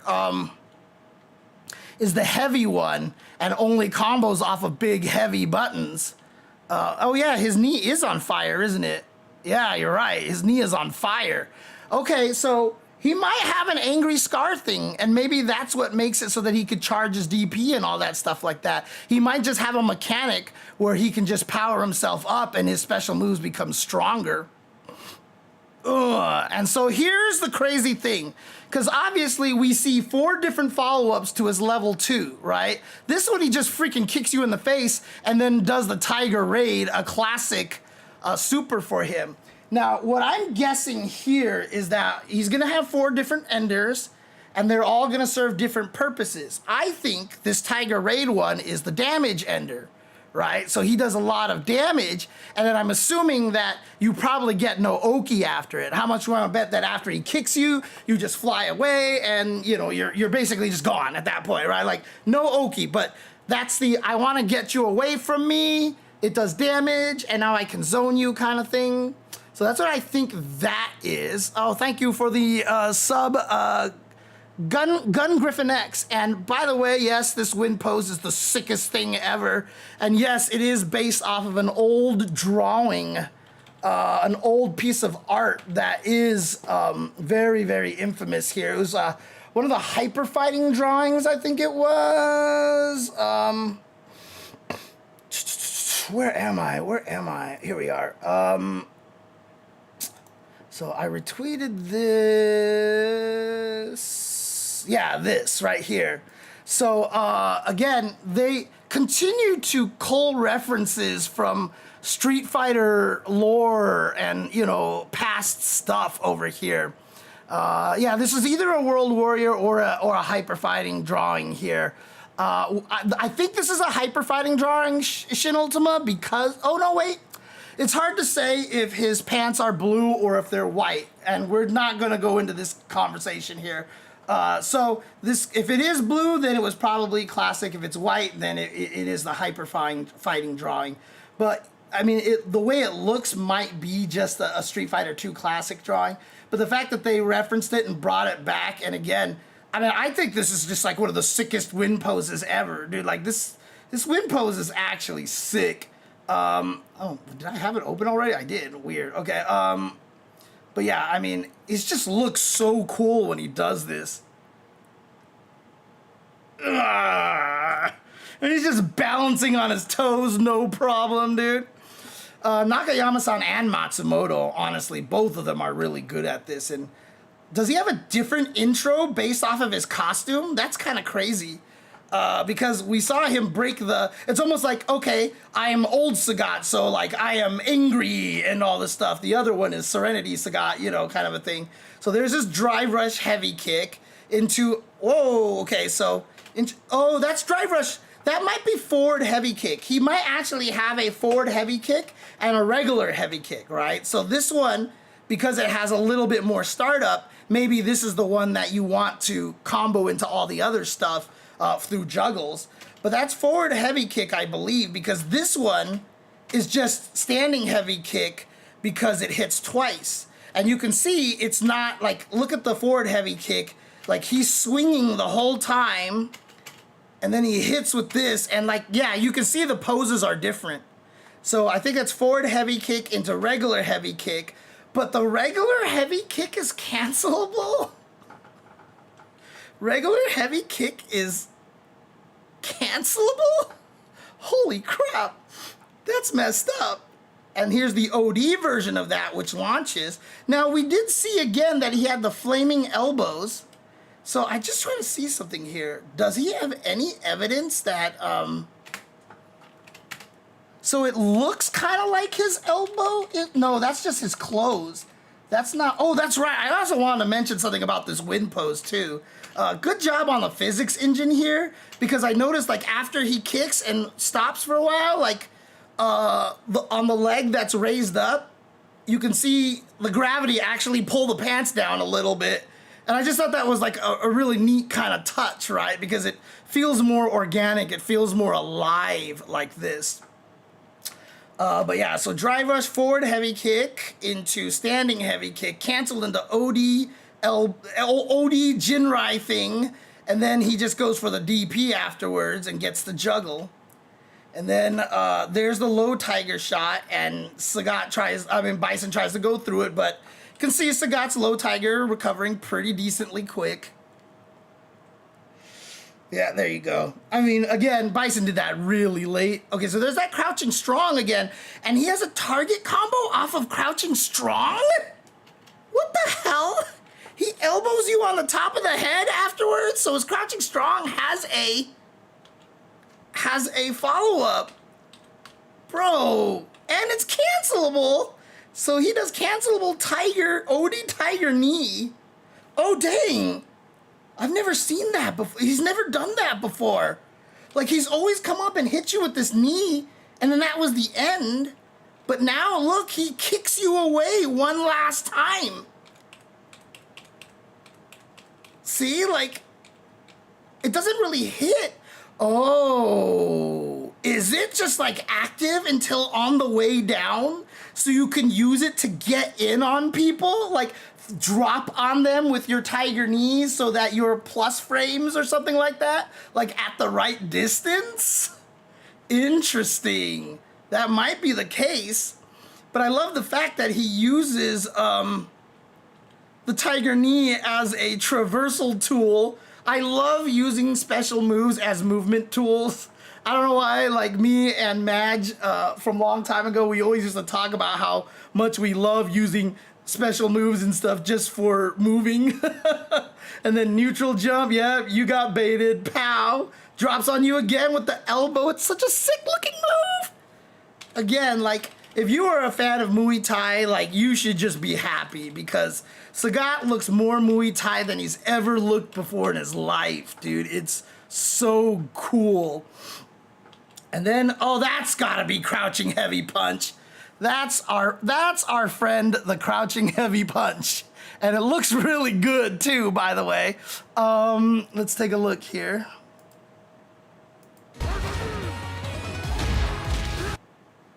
Yeah, that sounded like the fierce. Yeah, that was definitely the fierce sound effect. Okay. All right, here we go. Continue forward.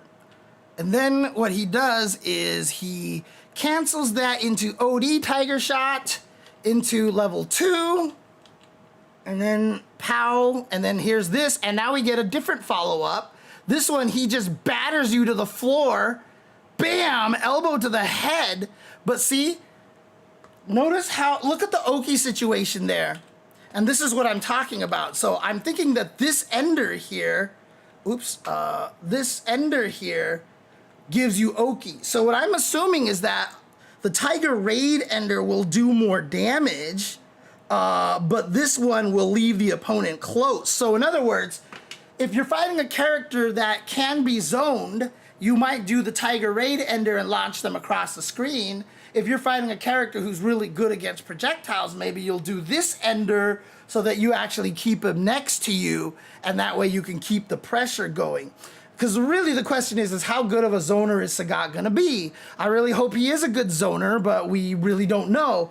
I'm assuming that maybe they do the same damage, and maybe the difference is, do I wanna push them a screen away, or do I want to keep him here next to me, right? Like if you're in the corner, you would probably combo in the Tiger Raid if it does launch them across the screen, because you'll build more space and be able to get out of the corner. But, you know, if you have the opponent pressured or whatever like that, and, you know, you're mid-screen and you land this, you might want to do this version, this follow-up, to keep them close. And then, again, I believe this is a forced knockdown situation, because if that jumping kick, which I'm assuming is jumping medium kick, because that looks like that, oh, it might not be the head stomp. I don't know which move that is that Bison's doing. Is that just his jumping heavy punch?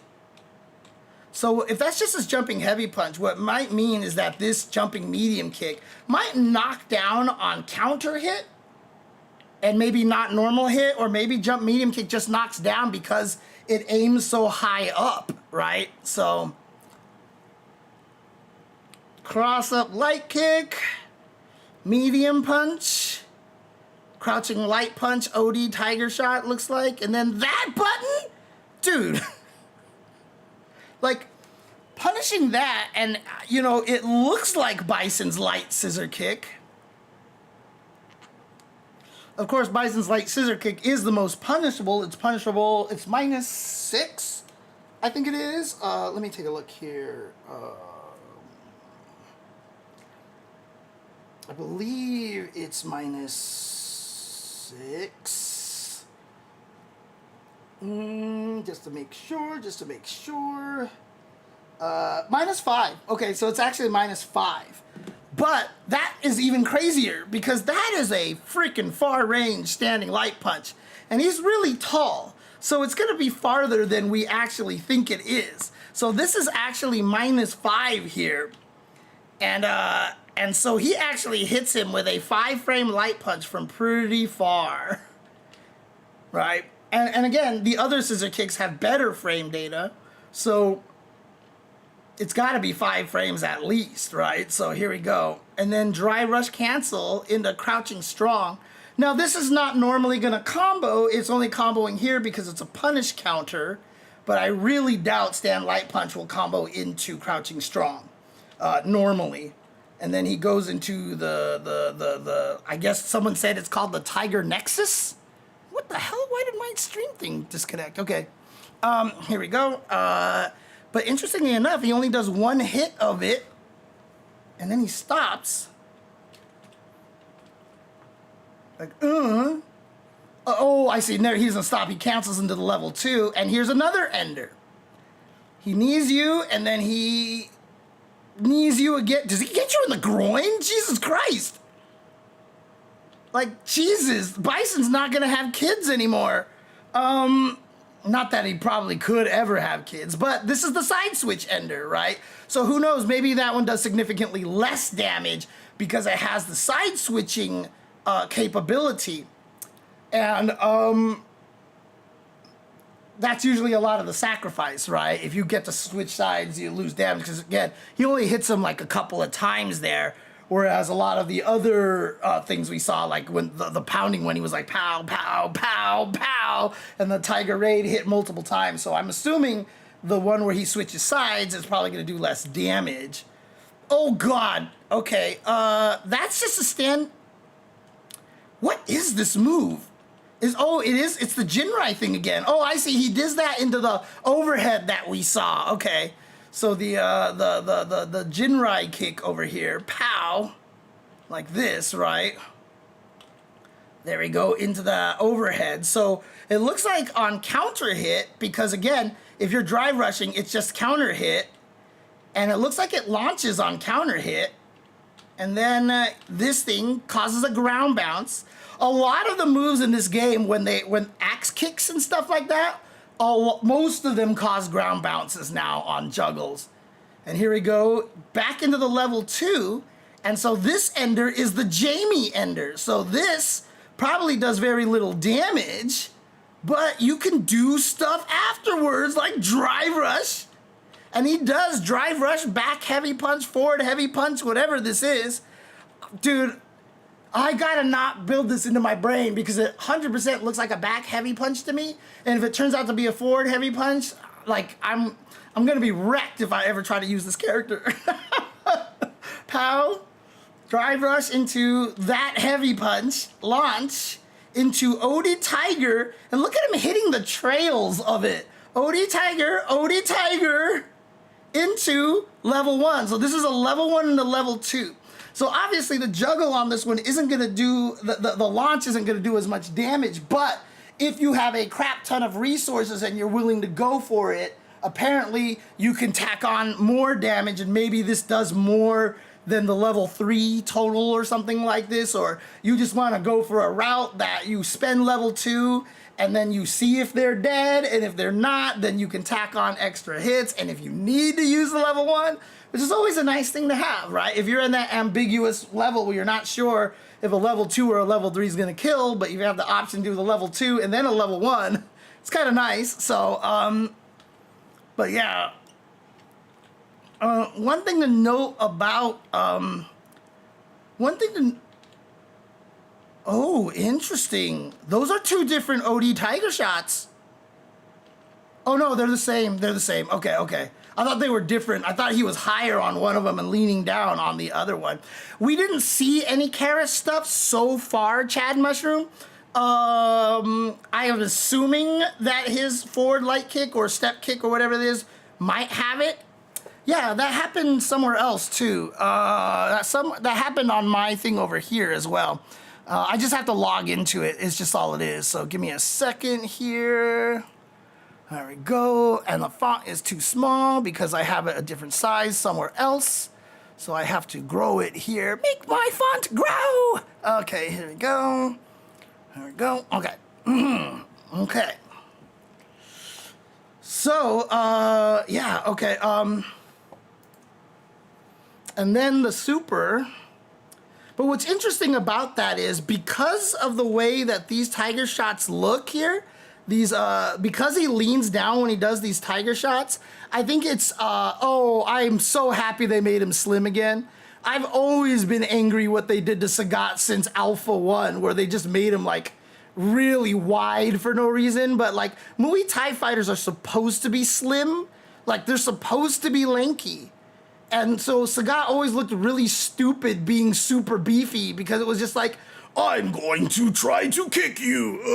And he's just gonna fall over, right? Especially because he's like 10 foot, 700 inches, right? Like, you don't fight kickboxing like that by being super muscular, man. Yeah, I hated beefy bison too. I hated fat bison, but those all happened because of the anime, right? Because that's how they drew him in the anime. And so in those games they made, I mean, bison just looks like a block of like, he just looks like a block of like tofu moving back and forth, I swear, in the alpha games. I never liked it, you know? But again, because of the way he leans on those OD Tiger shots, I'm betting you cannot crouch under these, right? So if he throws these, they're probably gonna be low enough that if you crouch, it doesn't go over your head. Same thing with the super, because you can see the super is very much, you know, a low to the ground over here. Oh, 8 hits? Let's see. Well, I mean, yeah, I think we determined that, right? Because it clashed with 5 of Ryu's.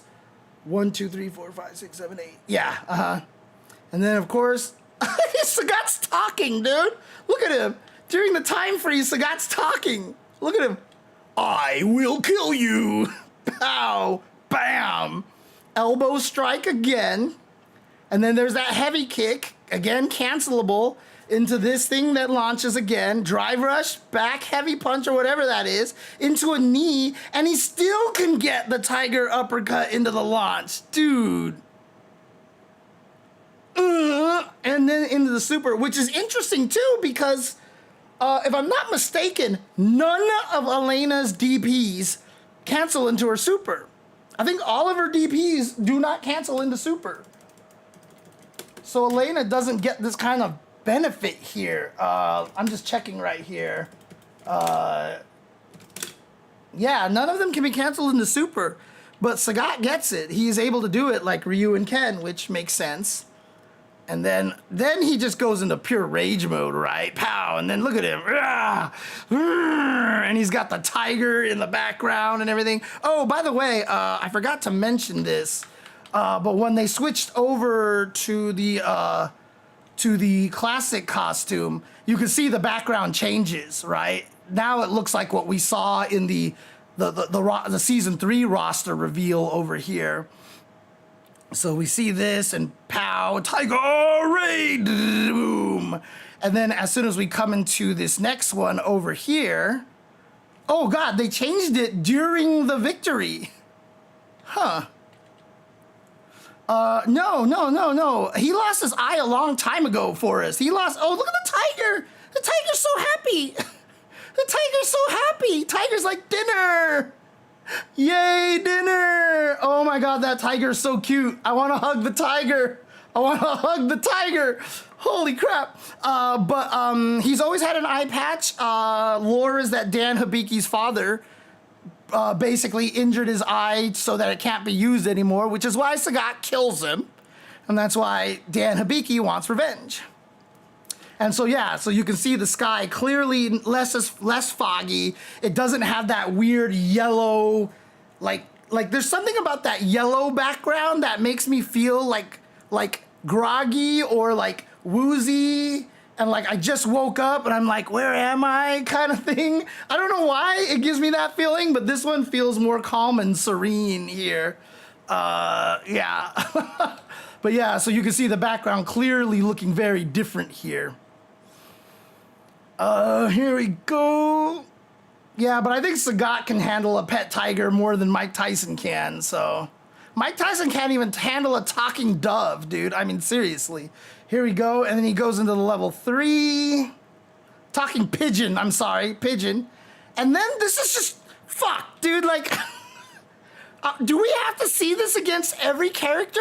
Like, kicks you in the leg, kicks you in the same spot, and then breaks your leg. Are we gonna have to actually, like, this is gonna be brutal. Like, I don't want to, like, see everybody get their leg broke. Dude, look at the vibrations on, like, Bison's clothes afterwards. Look at the vibrations. It's like the waves are there, and yeah, like, literally, he's like, ugh, you may have broken my leg, but I can still fight. Oh, God. And then, like, freaking elbows to the head. So like I said, Tony Jaa obviously has the famous elbows to the head this way, but they have really doubled down on Sagat having the elbow hits downward like this, the full swinging elbow. And God, you love to see this shit, man. Like, again, he looks so much more Muay Thai than ever, basically. It's just so good. You have one working leg and 0 working reproductive organs, yeah. He's just taking you out little by little.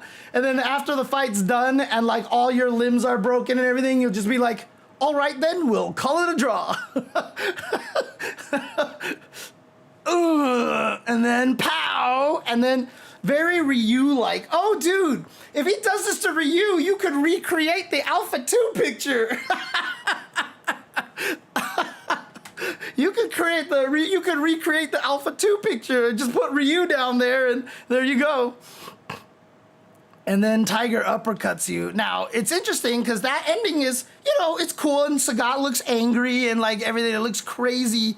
What does that say in the background? Does that even say anything? Or is that just wow kind of thing? Like, I think it's just effects.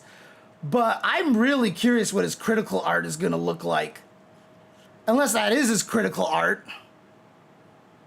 And then, yeah, he's fakes smashing. Did Bison always have all those veins on his face? Scars on his face? Probably, yeah.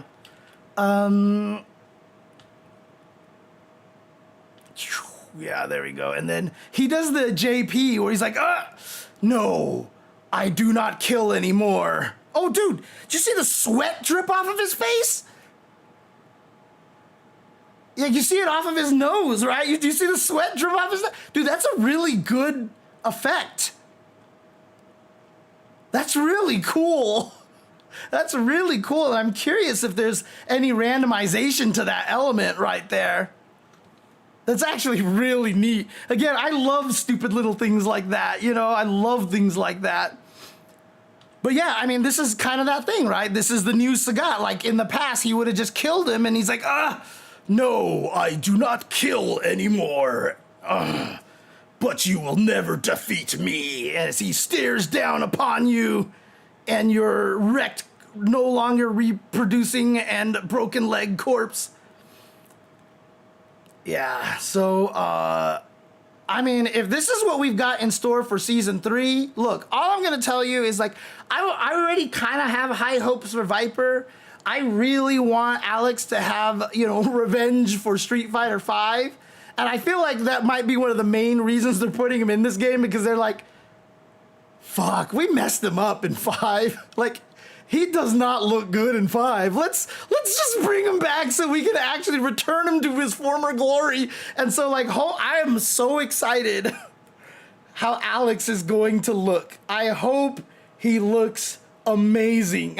I hope he looks amazing. Yes, I hope they put his legs the right way. I hope when he takes off the beanie, he doesn't have French fries for hair, etc., etc. So I'm happy for Viper because she deserves it. And she's kind of in that same situation that Jury is, right? And that's why in World Tour they've become best friends, is that, if I'm not mistaken, like, Viper really, like, she was out there to defeat Sin, right? Like, that was her whole goal. But after Street Fighter 4, Sin is done. And so, and Jury's storyline, you know, she was working for Sin and all that's done.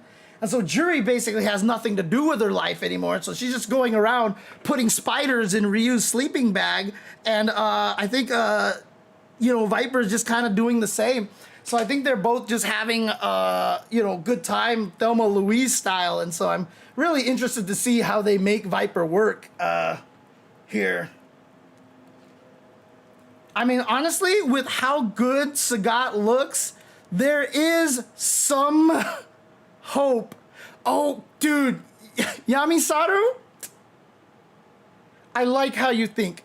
That would actually be the best thing ever. That would be the best thing ever. Well, she was a CIA agent, but, like, it was weird and ambiguous that because she had her own ulterior motives and stuff. But if his burnout animation, they make his legs go backwards, like, like, seriously, like, chef's kiss, like, dude, like, can I just take that from you and tweet it? Because, like, I need to put that into the world to make it so that if they haven't done that, maybe they will. Maybe they will, because I think that's just genius. I think that is something that definitely needs to happen, so. Oh, man. That'd be so amazing. Oh, God. Okay. And there we go. So that's this. So let's go ahead and take a look at the blog, shall we? Okay, so, and actually, like a good streamer, I actually brought it up already. No, it's so, that's the thing, Yamisaru. It's genius. That's why it's so chef's kiss, because the burnouts are always references to old stances. And if they actually intentionally reference the backwards leg stance, which everybody has complained about because he's in burnout, which means you're supposed to be weak and useless, like, that's just genius. That's like making Dan kill his infinite by having a random chance to throw a more powerful fireball, right? Like, those are those kind of genius things that you're just like, bro, like this is sort of those, like, show the gif of, like, Leonardo or somebody, you know, just being like, you know, well done kind of thing. So I think Ryu's was like that way, but most of the old Street Fighter 2 characters go into their old Street Fighter 2 stance. Again, just like really creative things they do. And like one of my other favorite things too, I don't even know if anybody has made a YouTube video of this, but maybe I'll do it myself.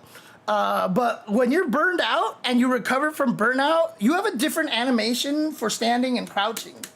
Like, it's really cool. Like, again, they just do the sickest things in this game. I swear to God, like, they just do the coolest things. Let me see, for example here, if I go over here and I show you guys this page over here. Like this, like Elena, like if I stand and do this, she'll do like a, oh, she doesn't do anything. She actually doesn't have an animation. That's really interesting. Okay. I wonder if it's because she's one of the newer characters. Oh, but she has a crouching one. See? See? Look at that. Look at that. That was so cool. Somebody look up to see if anybody has a video like that. Because if not, I'm going to do it. Because those videos always do really well on YouTube for some reason.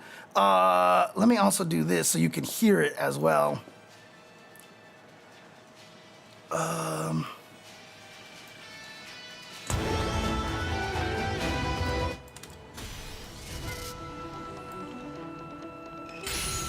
ready for more. Oh, there it is. Why didn't she trigger that last time? I don't know why she didn't trigger that last time. That's so weird.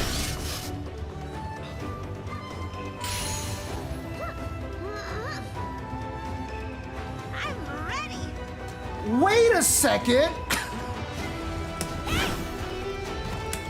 Why does she sound so different between the two? I'm ready for more. Oh, I guess it is the same. Okay, okay. Yeah, but the fact that they actually have two different animations is just really funny, dude. Like, just like little subtle details like that in this game are so cool. It's just so cool. I love that. I love that. So, yeah, basically, I mean, I know why they do well, but like, you know. Anyways, back to life. Back to reality. Here we go. All right. Sagat roars into Street Fighter 6 on August 5th. The Emperor has returned, and he demands an audience with you adoring pest fans. They're doing that a lot with him. So again, leading credence to the theory that he's trying really hard to be a good person now, right? Because even on the tweet, they wrote like, you know, wretches, fans of the, you know, like, it's interesting that they keep doing this. Sagat will make his public appearance in Street Fighter 6 on August 5th as the first character from I'm not going to do that. I'm going to kill my throat. From year 3, heed his summons as they come with a helping of uppercuts, knees, and fireballs. All right, first appearing in the original Street Fighter as the main antagonist before becoming playable in Street Fighter 2 Champion Edition, Sagat has returned to the mountains to live out his days in peace with his tiger, Willamau. Mao? That's probably just how you say cat in Thai, I would imagine. Because in Chinese, you know, cat is Mao, which I'm sure is probably just, you know, based off of their sound that they make. That is until M. Bison returns with only the feeling that Sagat used to obey him. Oh, dang. Okay, so this is actually part of the story. So Sagat returns with only... Oh, that is until M. Bison returns with only the feeling that Sagat used to obey him. So, oh, I see. So Sagat doesn't realize that he's left. Like, he's going back to recruit Sagat because Bison has that amnesia. And Bison then finds Sagat, hoping to goad the Emperor into serving him once again. Into goading him once again. And so, yeah, here's the concept art. And again, I love that this is a thing now that all companies do. You know, obviously you see Street Fighter do this all the time, and you see Fatal Fury doing this. They always put out these character sheets with the details, and they'll show you like their little like necklaces and pendants and detail and all this stuff, and the front and the back, because this is actually super, super, super important for cosplayers and for artists to be able to have this kind of reference sheet like this. Like, it's like to publicly put out reference sheets like this is actually such a cool, like, modern day, like, throwing a bone to the people who love your stuff, right? You know, again, like, do all the artists in the artist alley, could they all be sued and given cease and desist not to draw Capcom or SNK characters and sell them for money? Yes, they absolutely can. But these companies realize how beneficial having those fans are, and having people who continue to draw art and appreciate their characters and stuff. So obviously they're never gonna do anything because they like it, and stuff like this actually works to support it, right? So again, I love this kind of thing. I love this kind of thing. And it's like one of those things that you don't actually think about a lot, right? Like you don't think about, but you know, it is a big deal. It's a big deal. So do it again. Peasants, fans who are familiar with Sagat's playstyle will feel comfortable with his Street Fighter 6 iteration with his long reach and dazzling array of fireballs. This is interesting. This is implying that he can zone. Again, it's a very tough situation because of drive parry, but we'll see, we'll see. His time spent away from any evil influences have opened up a few new abilities to cater any battle to his liking. Interesting. His time spent away from any evil influence. So I'm good. So I'm glad. Like, so what I kind of wanted to see happen with Sagat lore, because the game's kind of hinted at it a little bit, is something that they're doing. So that's really cool. That is really cool. Starting off with the iconic high tiger shot, where Sagat fires a key blast directly forward using a fireball motion with medium or heavy. So again, like I was saying earlier, this is what I heard. High tiger shot can only be done with medium or heavy punch. This fireball can only hit standing opponents and is fired at different speeds depending on the button pressed. The OD version of this move can hit crouching opponents and is plus on block. Low tiger shot fires a key blast using a fireball motion with light punch and can hit crouching opponents. Use both fireballs to keep insects opponents guessing. So yeah, so again, they've changed it so that he has, and again, Mage, like I get it. Like I get why you'd be frustrated by that because it doesn't feel the same. But busy casual, it's not that weird though. As soon as I say one thing, you guys are gonna be like, oh fuck, of course. Which is modern controls. That's it, right? Bison, quarter circle forward motion for scissor kick, probably because of modern controls. So that way Psycho Crusher and scissor kick could be two different inputs.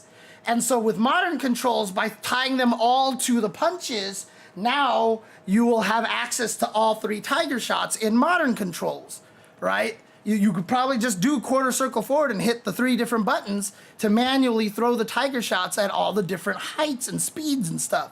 So if they made them both quarter circle forward punches and kicks, one of them would get, erased. You can't put it. So I believe that's probably why they did this. So, that makes sense, though I don't really know anything about modern controls. That's fair. So modern controls, because there's only three attack buttons, light, medium, and heavy, there's no distinction between punch and kicks. And so a lot of times when characters have multiple, like a quarter circle forward with punch and a quarter circle forward with kick, if you do quarter circle forward with button, they have to pick one special move over the other one, right? So for example, with Ken, if I'm not mistaken, he just gets the Jinrais, right? I don't even think he gets the fireballs on modern controls. Let's see here. I can find out for you guys right now. So normally, it's loud. Hang on a second. Stop it. I can't click where I want to. So normally, if you just do, for example, press the special move button, he just throws a medium fireball, I believe it is, right? If you hold forward in special, uppercut, down in special, Jinrai, back in special, he does that. But you only have three attack buttons here. So I do quarter circle forward plus button, he's gotta pick one of the special moves. So you can do some special moves manually here, but this means that Ken can only do this one speed of fireball with the special button. Because quarter circle forward, they decided to give it to his Jinrai because the different varieties of Jinrai is really important to Ken. And so with Sagat, if you actually made it so that his, he had two different fireball motions for high and low tiger,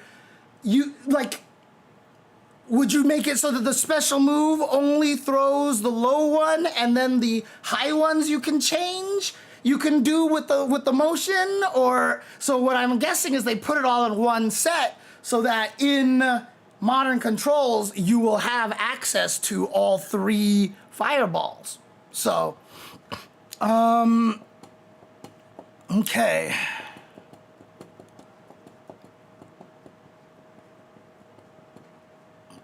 Yeah, I mean, again, like, I don't think it's that they don't care. Like, I don't see that as they don't care. It feels like to me is that they care a lot about modern controls and want to keep it legit.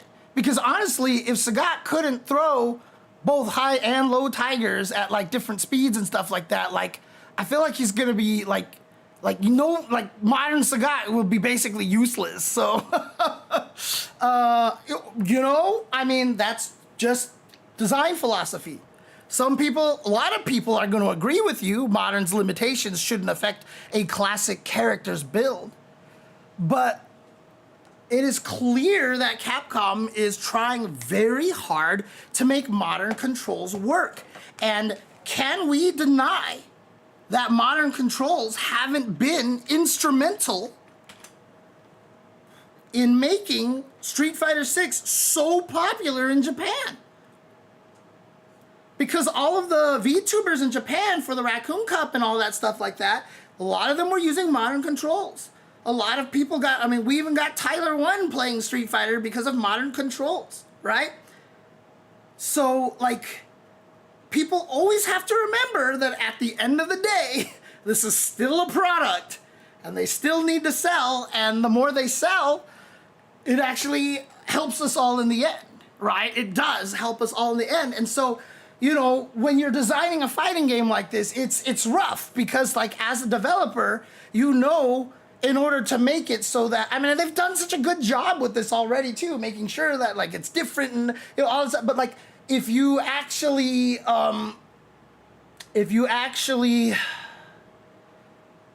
only cater to hardcore fans, like, the game's not going to succeed, man. It's just not going to happen.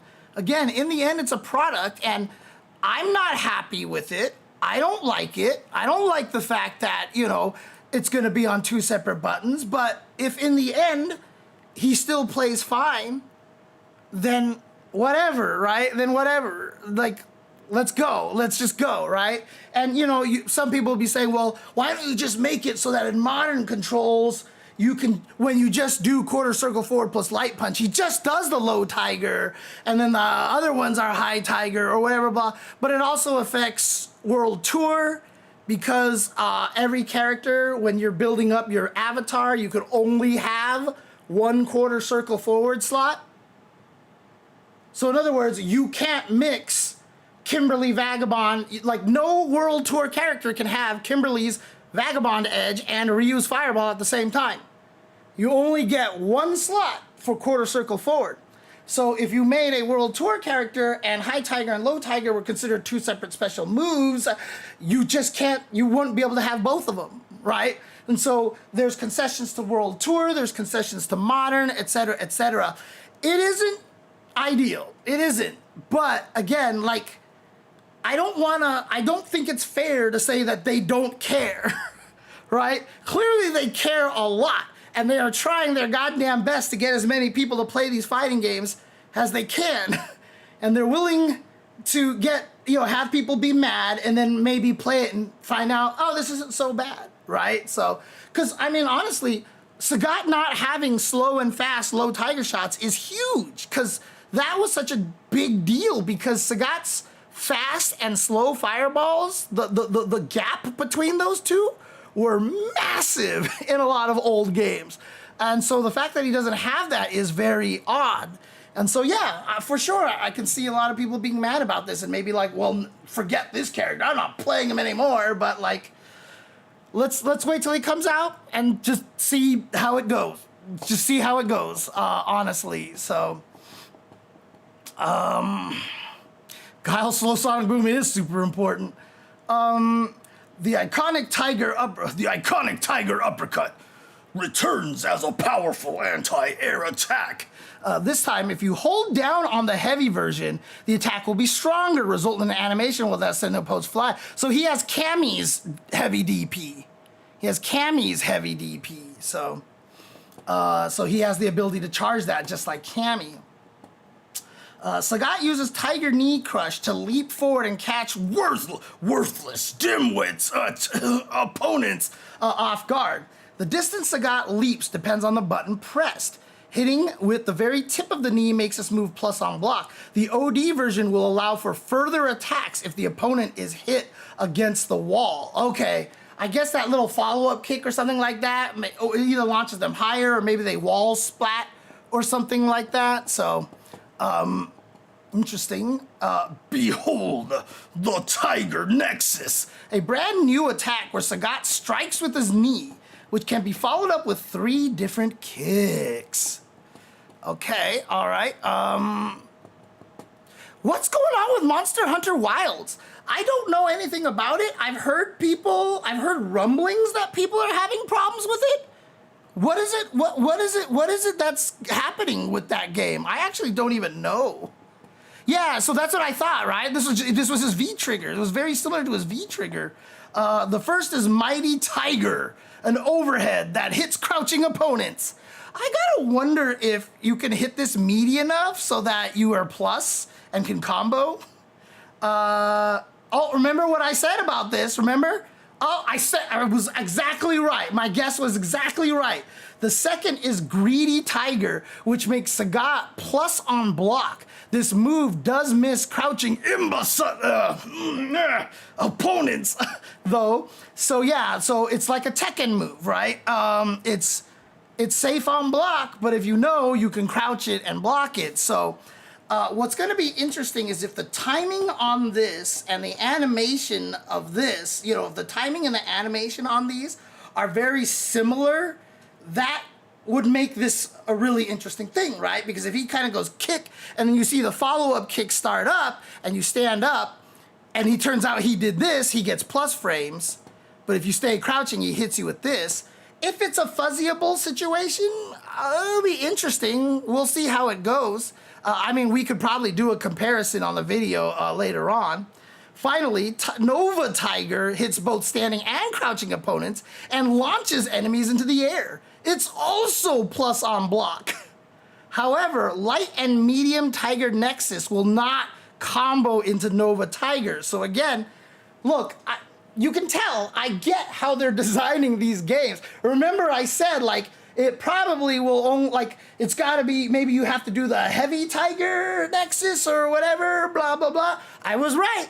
You have to do the heavy one in order to be able to get the launch, so it only combos off of maybe drive rush mediums and standing heavy punches and stuff like that. So you just can't get the launch randomly anywhere, but you can obviously use this for no damage and to put the enemy into block on purpose and be plus. Now, the question is, does this push you too far away so that you can't throw? And this one leaves you at a range at which you can throw. So it is worth it to do this one, etc., etc. We'll have to see how all of that stuff plays out, but they're definitely gonna do things that way.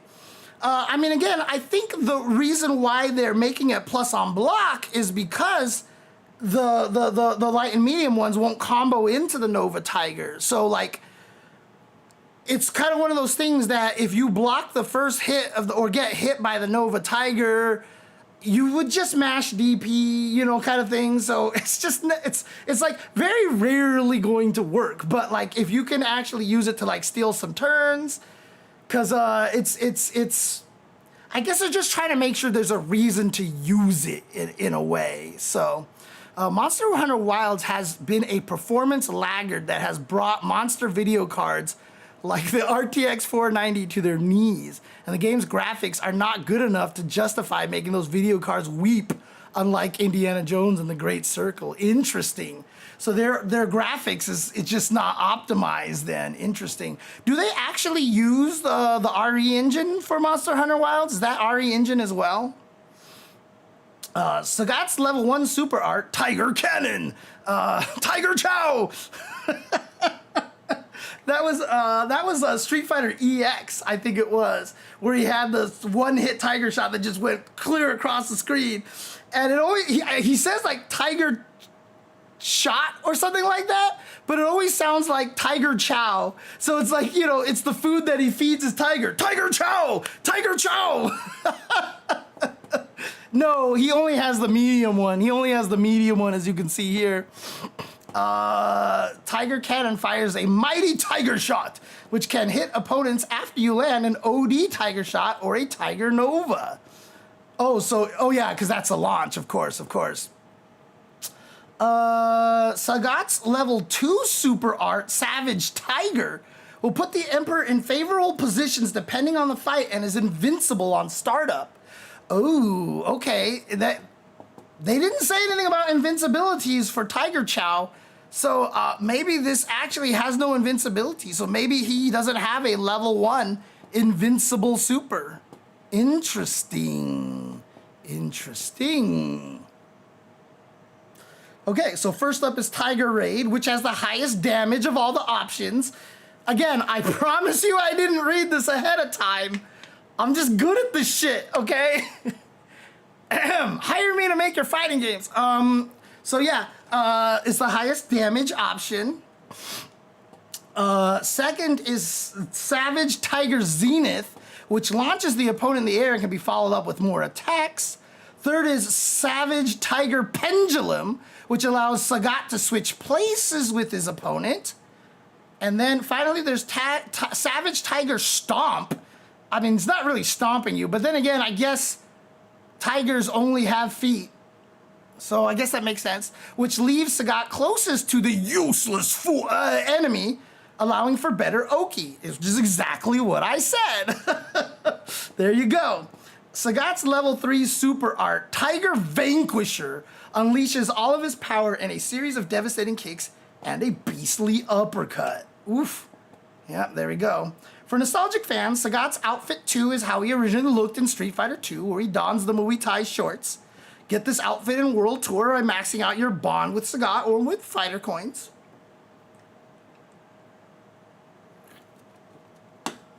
I'm assuming the version is gonna be do nothing, light punch, medium punch, heavy punch. Like, if I was designing a way to make it so that you had to pick 4, because again, that works in modern, and that also works in, you know, for World Tour, or you do it and you hold a direction, neutral, back, forward, down, something like that, right? Knowing how they did Juries and Kimberly's, it will probably be holding different buttons. So again, neutral, light, medium, and heavy. Probably what it's gonna be, in my opinion. So, yep, so classic costume. Also coming with the Emperor is a new stage, Proud Spire, located in Thailand with a reclining Buddha statue in the background. You can use fighter coins to get Sagat, and owners of the Year 3 character Ultimate Pass will automatically get access to him and the stage when it releases. In fact, the pass is available now. The Year 3 character pass will include 4 characters, Sagat, Sea Viper, and Alex. Outfit 1, colors 3 through 10 for those characters, and 3,000 drive tickets. The Year 3 Ultimate Pass includes everything in the character pass, plus the character's outfit 2 and 3, colors 3 through 10, an additional stage, and 2,800 more drive tickets for a total of 5,800. All of these contents from these passes will unlock as they release throughout Year 3. So there you go. As for the first character of year, as the first character of Year 3, ensure you pay your respects to Sagat. You don't want royalty on your bad side. After Sagat, Sea Viper will release in autumn, Alex in early spring. Oh wow, okay. I thought Viper was going last. So Viper will actually be coming out in autumn, cool, and Alex in early spring. Okay, cool, nice. We don't actually have the exact date when Sagat's coming out, right? I'm assuming he's gonna come out right after Evo, right? He's just gonna come out right after Evo, like it always is. So, oh, August 5th, huh? So they actually said August 5th, huh? Interesting. Oops, wrong camera. Which camera do I want? It's the... Oh, no, I just want to do this is what I want to do. There we go. Okay.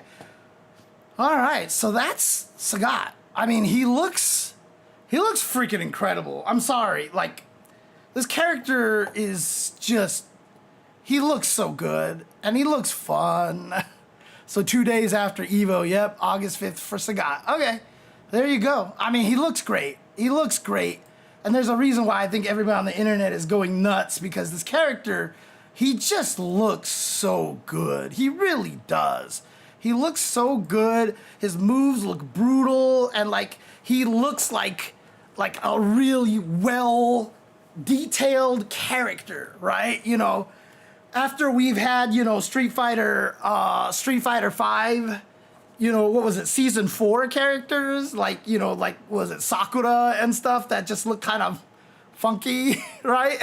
Like, I think a lot of people are happy to see that these characters look so good. Now, you know, obviously we're sad because we're only getting 4 characters instead of 6 characters per year. But on a recent stream of mine, I also started speculating because, you know, with Fatal Fury, Ken is still continuing his storyline in that game, right? Like, he's like still trying to find out like who set him up and all this shit like that and all this stuff. And I was like, you know, that's true. They didn't resolve Ken's storyline at all in World Tour. Like, you fight against JP and then like stuff happens and you're like, oh, okay. And then it stops. But I was thinking maybe they're working on like a giant, like just as big second half of World Tour, right?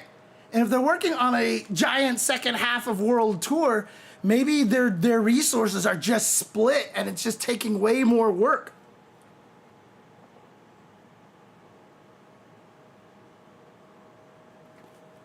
Yeah, I thought he knew it was JP, but I'm not 100% sure. Oh yeah, and for sure, Lebo, like that's the thing too, is that his Muay Thai moves just look freaking ridiculous, dude. I mean, because if World Tour can get like another 2 cities to actually be fleshed out, that would be really cool. I wouldn't even be opposed if one of them just happened to be Southtown, because fuck it, you know? Like, that would be pretty sick. Until a giant laser shoots the town and everybody dies or something like that. But, you know, Capcom has said before that World Tour doesn't take away from character development. Okay, I didn't hear that. I'd love to have a source on that.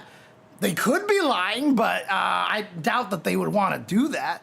But making a Street Fighter 6 character look as good as it does also just takes a lot more time and resources than a Street Fighter 5 character did, right? And the other thing too that kind of makes you realize that Capcom wasn't ready for this is because, again, the super infamous leak that happened recently, one of the things on the leak was that, you know, Season 2 character DLC is going to be these 6 characters. And so, like, it sounded like they were going to make 6 characters, but then they only made 4, but 2 of the characters that were on that link list are here in this Season 3. So it just might have just turned out that it was just so much harder for them to make, which is a shame, because that means by the end of Street Fighter 6, we are going to be missing a lot of characters. And that's the thing that I think a lot of people are most frustrated about, especially because in Season 2, Terry and Mai took up 2 slots. And that's why when Terry and Mai showed up, it was met with equal, oh my God, and equal WTF, man, like what the hell? But obviously I think you know, they wanted to release those 2 before City of the Wolves came out to help support them, etc., etc. So so the leak list said Bison, Elena, Terry, Mai, Sagat, Alex, and Viper. Okay, there you go. So 1, 2, 3, 4, 5, 6, 7. Oh, they actually listed 7? Well, anyways, if you know anything about the leak, the reason why I don't describe it is because I don't want anybody to get spoiled for people who hate leaks and stuff. So I don't want to talk about it because I don't want to make it feel like it's open season to talk about whatever you want about that leak. I'm just referring to it without describing it so that anything else on that leak does not get mentioned. So, but yeah, I mean, I hope we go for many, many, many, many seasons. You know, I really hope it does go for a lot of seasons. So, yeah, and of course, yeah, they hate it when people address leaks for sure. You know, I'm obviously not trying to be like, hey, leaks, yeah, like for clicks. I'm just describing it in a very matter-of-fact way. So please don't get mad at me, Capcom. Sagat looks too cool. Please don't be mad at me. So yeah, in any case, and even now in trailer, there's a 3-character gap between Akuma and Bison. I can easily see Capcom choosing to prolong SF6 lifespan due to how successful it is. New games are more expensive to make than continuing existing ones, and you always need to try and onboard everyone again. And yeah, and also Street Fighter 6 is so successful that I think it's worth it for them to continue doing that, right? Like, that's how a lot of people felt about Street Fighter 4. A lot of us were like, why are we making Street Fighter 5? Why is Capcom Cup have this... Thank you, Street Fighter 4, for all these years. Now we don't have to ever think about you again, Street Fighter 5. You know, like, I don't, like, people were probably like, wait, what? What is happening here? And I'm sure there was a lot of internal things about, like, you know, we need to make more money and do all that. But I mean, like, if Street Fighter 6 is making continuous money, which it feels like it is because clearly these avatar items and stuff like that are actually selling. Like,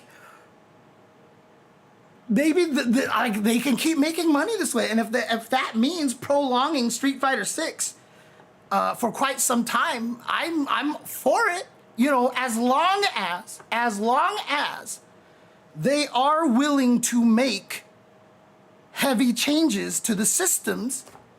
If it turns out that they're kind of broken, right? So like throw loops right now, people are mad about. Again, I don't think they're necessarily broken. They're just not fun to watch, and they look bad, and they're not particularly like strategic. You know what I mean? Like the biggest problem, as I said, is that, and this is, if you have a perfect meaty throw, so that your last active frame grabs on the first frame that the throw invulnerability wears off, and let's say you know your opponent's gonna do that. Like your opponent's like, I'm gonna come up here and grab you right now when you get up. I am doing a meaty throw right now. I am 100%, if I lie to you, I'm paying you $1 million. I'm coming up to you for a meaty throw. And if you're not using Chun-Li, Cammy, or like Jury, who have the, you know, jumping air options to blow up the throw, if you know with 100% certainty that they're gonna throw you, how do you punish them? That's the weakness. That's the problem, right? Obviously, if you have a level 3 super, but let's say you have no supers, right?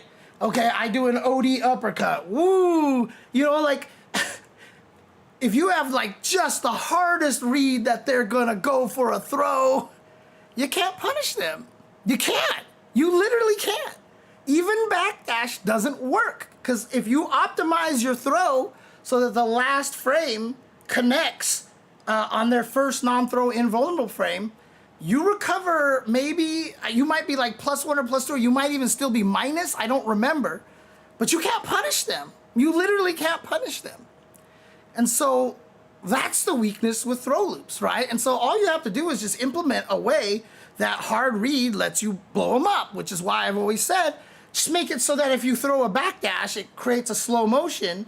And then from there, you can pick what you want, right? I have suggested you just come out with an automatic hit, kind of like the V strike or V blow, whatever it was called after the V shift. That just knocks you a screen away, does 0 damage, and you're zero on recovery. You knock them down, they hit the ground, they roll, they stand up immediately across the screen, you're 0.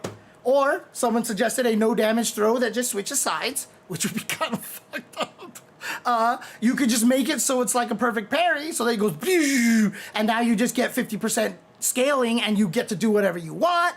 Again, the world's your oyster at that point. But the whole point is that to make it so that, yes, if you have the hard read and you just know in your heart of hearts that this person's gonna go for a throw, that you can reward yourself in some way.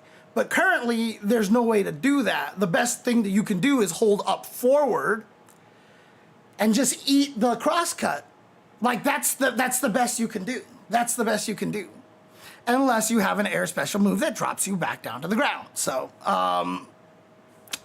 again, the game has throw protection, but if you increase the throw protection right now, Pro Wrestling's Real, like, you are screwing up the game all over the place, because so many characters have certain things designed so that they don't work in certain situations, etc., etc. And again, throw protection exists. Throw protection exists in this game. But it's just like 1 frame or 2 frames or something like that. That's the problem. That is the problem. So, but it exists. It absolutely exists. Let me switch over here and see if I can show you exactly that it does work. Oh God, I'm modern. I was like, what the hell? Why can't I do anything? Let's see if I have a good setup here.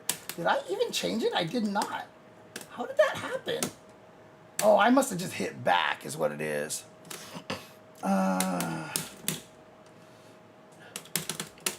Whoops, I did the wrong thing. Oh, no, that's not a good example. Let me see if I can just find another one here. Nope, that's not a good example. I think if I do this... Oh, no, wait. I remember if I did this. No, that doesn't work. So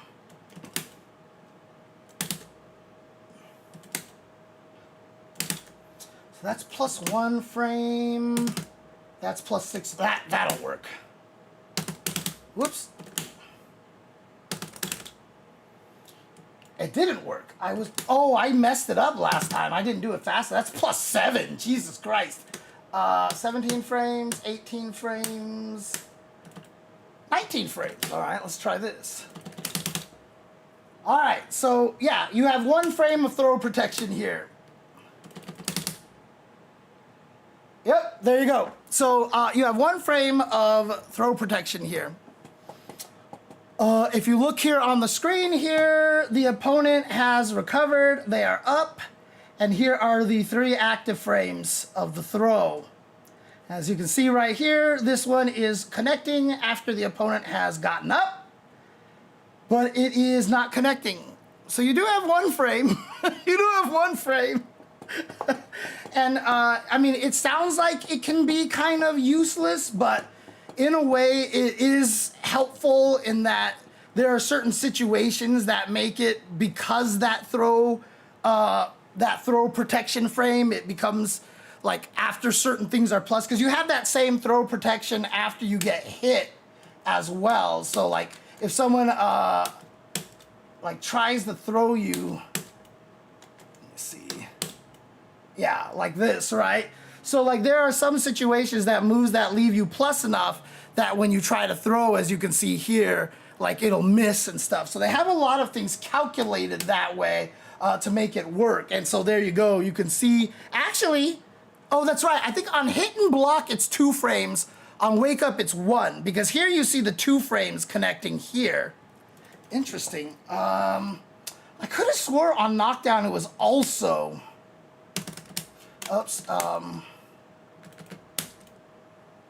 Okay.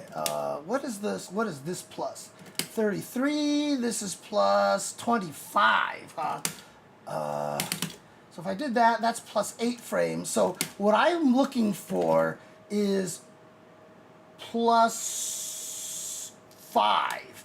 I want a plus 5 situation. What is this here?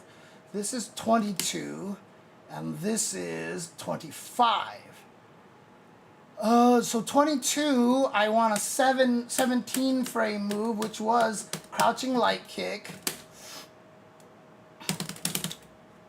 Yeah, see, for some reason on wake up, you only have 1 frame of throw protection. Oh, wait, did I mess that up? I am plus 5. How did I, what? I'm so confused. I missed it. I am not mashing long enough. So there you go.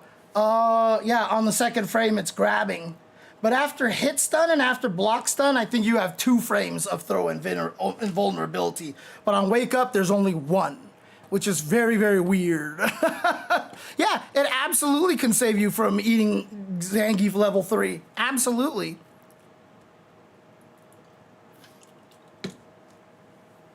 There's a lot of things that have throw protection in that they're considered airborne.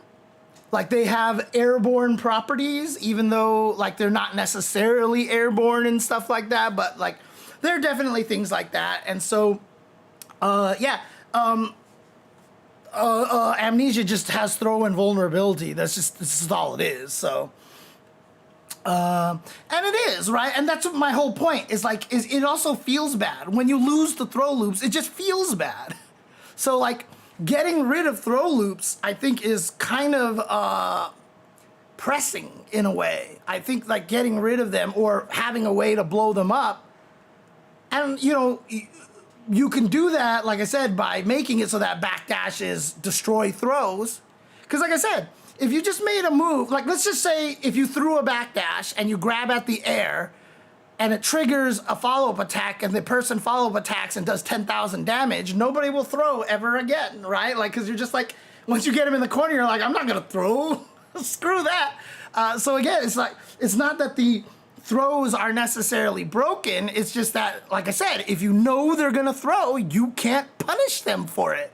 And so if you actually add an ability to do that, then it changes how people will think about it. And if you make it an active decision, like a backdash, because backdash is kind of one of the more recommended ways to beat throws in general right now.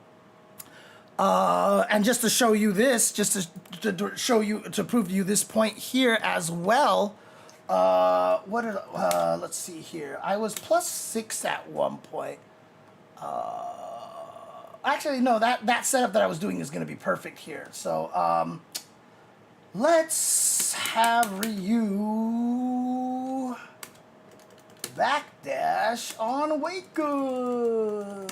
There we go.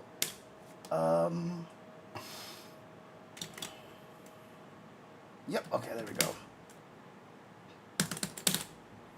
Jesus Christ. See?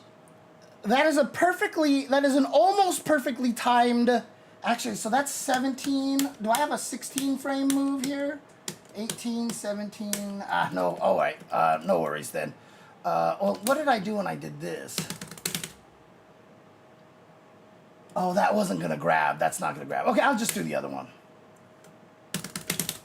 But if you look at this, whoops, I just completely messed that up. Oh, I'm chaining. That's what's happening there. So yeah, so I did it perfectly there. And Ken is only -2. I know it's hard to see on your screen, but he's just -2. So if I have a perfectly timed throw, you can't even punish it with a backdash. Like it's actually just unpunishable. So kind of sucks, right? So like, again, if I have a perfect setup to get it like super meaty, even if you know I'm gonna throw, there's nothing you can do, and that's the problem.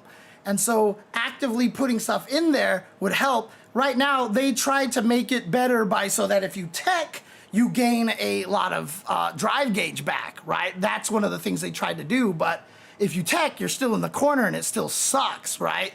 You wanna be able to give the opponent something that they can do that rewards them by getting out of the corner. Like that's the main reward. If you can reward them, you don't have to reward them with huge damage, but if you know they're going for a throw and you read that and you do whatever thing that counters that and it gets you out of the corner or shoves them a full screen away so you can walk forward or something like that, like that's what you need to implement. You need to give the ability for somebody to get rewarded that way, so now they got out of the corner. So yes, throw loops will be powerful, but if they read your throw, it's a really bad situation for you. Like you can get, like you will lose your positional advantage.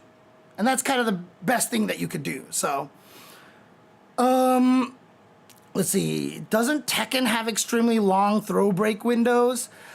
They do, but also because you have to be able to see which hands are coming out to grab you. You can't just throw break it. So generic throws you can break with either punch. But for all command throws, if it's a 1 command throw, you have to break it with 1. If it's a 2 command throw, you have to break it with 2. If it's a 1+2 command throw, you have to break it with 1+2.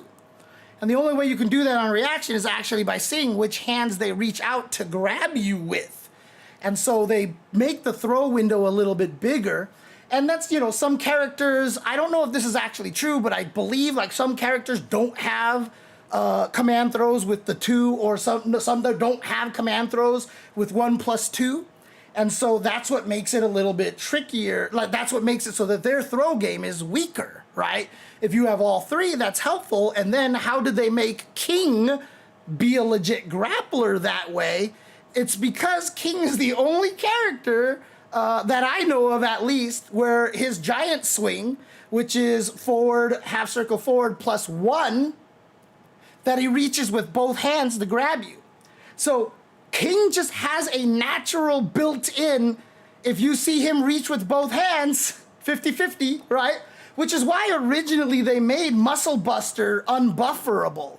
So he had quarter circle back 1+2, which is his best 1+2 throw, but you couldn't do it buffered. In other words, you could only input that command while you were in neutral.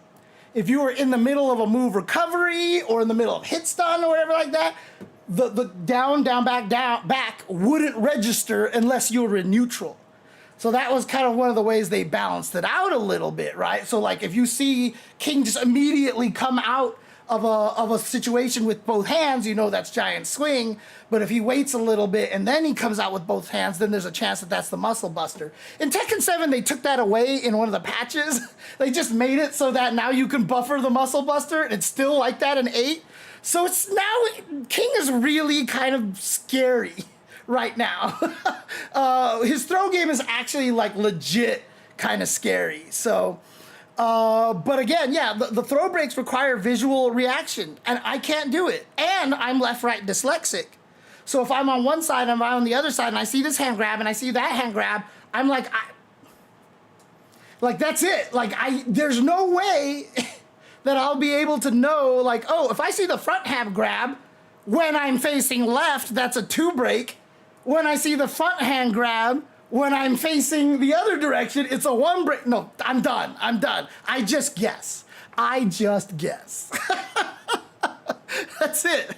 All I do is I just guess, and that's it. So, Shining Wizard and Giant Throw have the same startup animation. Oh, does Shining Wizard also? I thought Shining Wizard was a 2 break, wasn't it? Which Giant Swing? I thought Giant Swing and Shining Wizard had different startups. I'm not sure. I'm not 100% sure. In any case, yeah, that's kind of how King is balanced, is that his throws are a lot more confusing and ambiguous. Oh, Shining Wizard is a 1+2 break?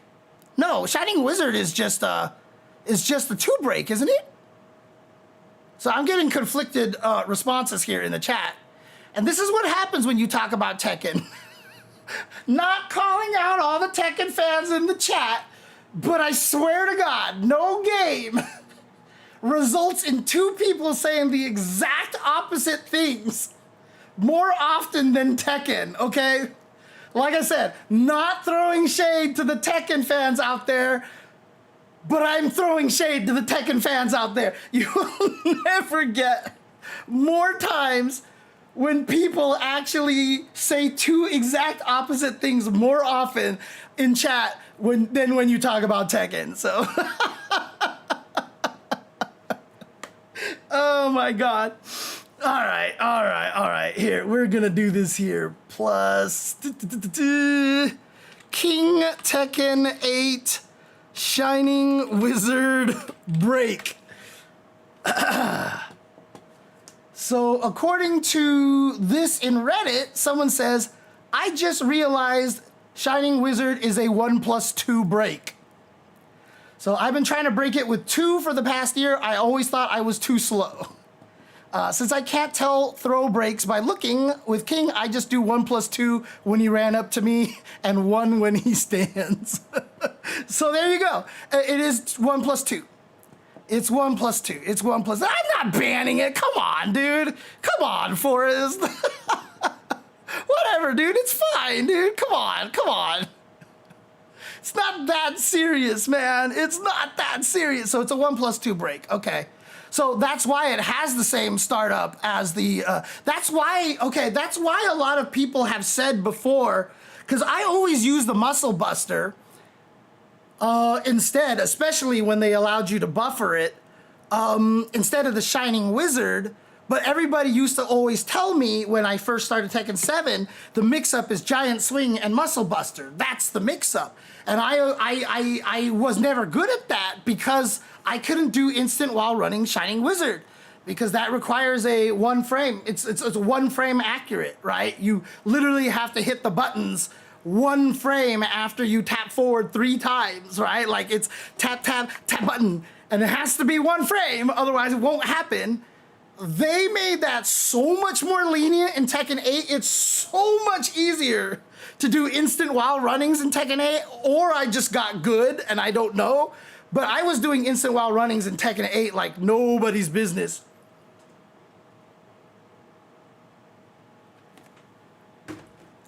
But again, this is why it's hard being a commentator too. Because we have to remember a lot of fucking shit, and we forget a lot of it, okay? Look, it's hard. Memorizing all this shit is hard, dude. Come on. No, it's not forward, forward, forward plus button. If you hit them on the same frame, it doesn't work.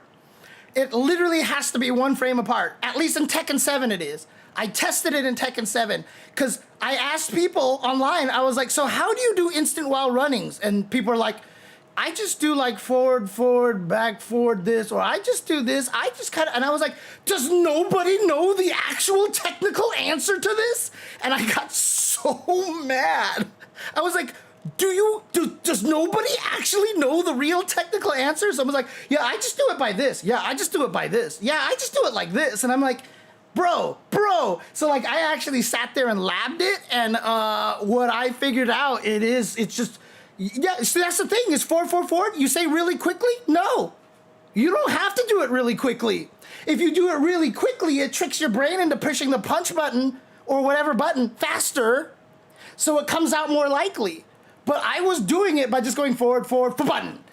Or 444 button, like 444 button. Like as long as the forward had the button 1 frame later, that's what let you do the instant while runnings. See, this is what I mean. Nobody knew how to do it. Nobody actually knew how any of that worked, and I was so mad. I was just like, was there never a technical guy in Tekken that came out and was just like, this is how everything works? Like, I was so mad.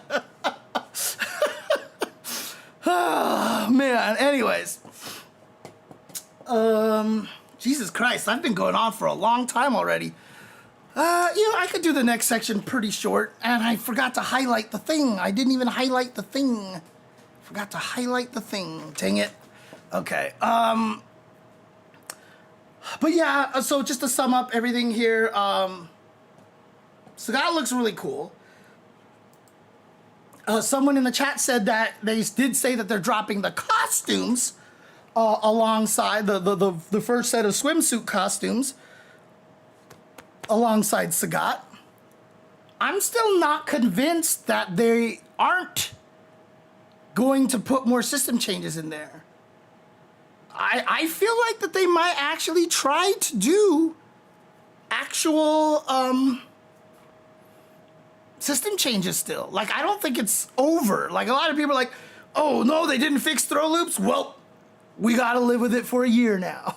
Like, I don't know why people thinking that way. Like, I think that there's still a chance that they might change it. If they don't change it with the Sagat patch, yeah, okay, then I might be a little more pessimistic about it. But I still think, I'm still holding out hope that there is a chance that they will do it, so. Right, so you do forward, wait, forward button. And again, I literally tested it. I tested every single, like forward, or forward, or forward, or forward. Like I tried every single one of them and it never made a difference except for how fast I pressed the button after the last forward. And all those techniques that people have don't realize that they work because you have programmed and tricked your brain to hit the forward and a button at a certain timing, right? So a lot of people, it works when they go forward button because they can forward, and then they can more accurately time the forward and button, and they just get used to that timing and they feel like that's what makes it work, right? Some people feel like it's better to do forward button because they just automatically do everything really fast, and so they hit it at the right timing, etc., etc. It's all just weird ways that you don't realize you're tricking your brain into doing the right thing that you didn't know was the right thing. And that's how it works, right? But like I said, I literally sat there and labbed it and tried it and did all this stuff, and then I posted it up and nobody cared, and that was the end. In fact, I posted it up and a lot of people told me I was just wrong. So I was just like, look, I obviously could be wrong because where am I in a position to be an authority in Tekken, right? But I was like, nobody can give me the answer. Nobody gave me the answer. So I was like, I went to go figure out the answer myself. And so like that was the answer I came up with. And so honestly, because of plinking on the cross-up controller, I was able to do it really easy on Tekken. Because I got used to plink timing, and so since I had left and right as buttons, I would just go tap tap prap, tap tap prap. You know, like I would actually just plink the last one into the button, and I could get it out like almost every time because I just got used to plinking, right? I just got used to plinking, and the whole trick with Tekken execution is that the joystick is a really bad input device because you don't know how far you are away from actually clicking anything, which is why perfect electrics are annoying because you have to know, as soon as you go from down to down forward, when the little nub on your joystick clicks the thing on the side, and you have to press the button on the exact same frame. On the cross-up, I can do electrics 100% of the time, right? So like a lot of the things that they did in Tekken, the difficulties in Tekken, were based off of a single input device. And they never considered alternate input devices, and it changed how it worked, right? When Sonic Fox was trying to get into Tekken, they used one of those controllers with buttons on the back, or they changed like the top buttons to be like left and right or something like that. And then they were like doing everything perfectly, and they were like, is this illegal? Because you couldn't reassign the buttons up there to move.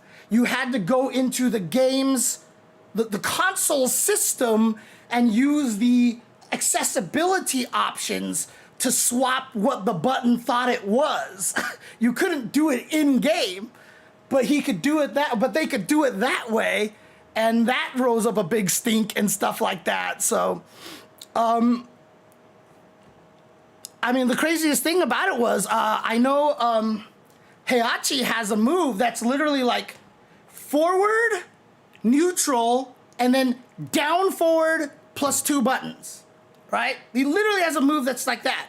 And the reason why that's it's a really good move, but it's like one of the hardest moves to do. Nobody ever tries it because, again, the joystick, like, how do you have to click both of the cherry switches at the exact same time. And if you've ever opened up an old cabinet and you see those little red buttons, the little red cherry switch activators, they get worn down. So different joysticks have different gives, even if it's the same joystick. On perfect 360s, you don't know where the diagonal is, et cetera, et cetera. And so people in my chat, when I first got the cross-up, they were like, try this move from Heihachi. And I was like, I don't understand. I kept trying to do electrics. And they're, no down. Just forward, neutral, down, forward, and then the buttons. I was like, oh, okay. You mean like this? And I did it on my first try. And they were like, do that again. I was like, Like this, second try, I did it. And they were like, okay, this is a problem. They're like, this is a problem. So yeah, I think the cross-up is banned in the Tekken community, if I'm not mistaken, right? Yeah, and that's really what it was. There was no point in time where they thought anybody would use any other controls for Tekken. So there was no reason that they ever had to change that. Hitboxes are different because the key to doing this is having movement buttons on the same hand that you can press the attack buttons.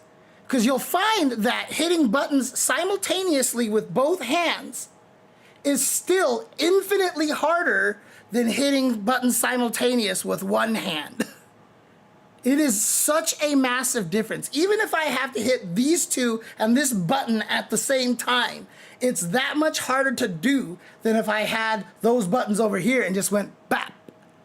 And that's why the cross-up is so powerful, because it lets you do that. Same thing, like I said, with the instant while runnings, right? Even doing tap, tap, tap, tap, tap, tap, is hard to do. But if I can go tap, tap, tap, tap, tap, tap, like this, with this hand only, super easy, super easy.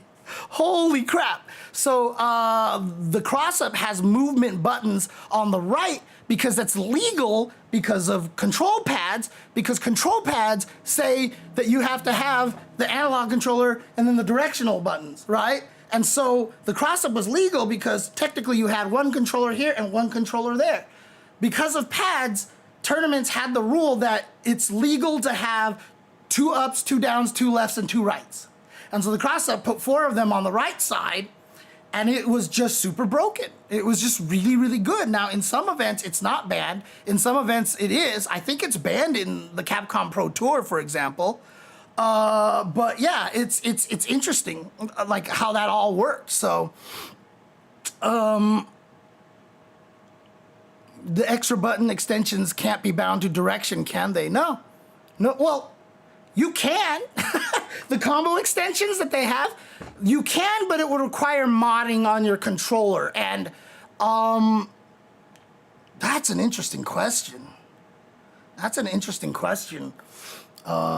If that, like, would that be legal to do it that way?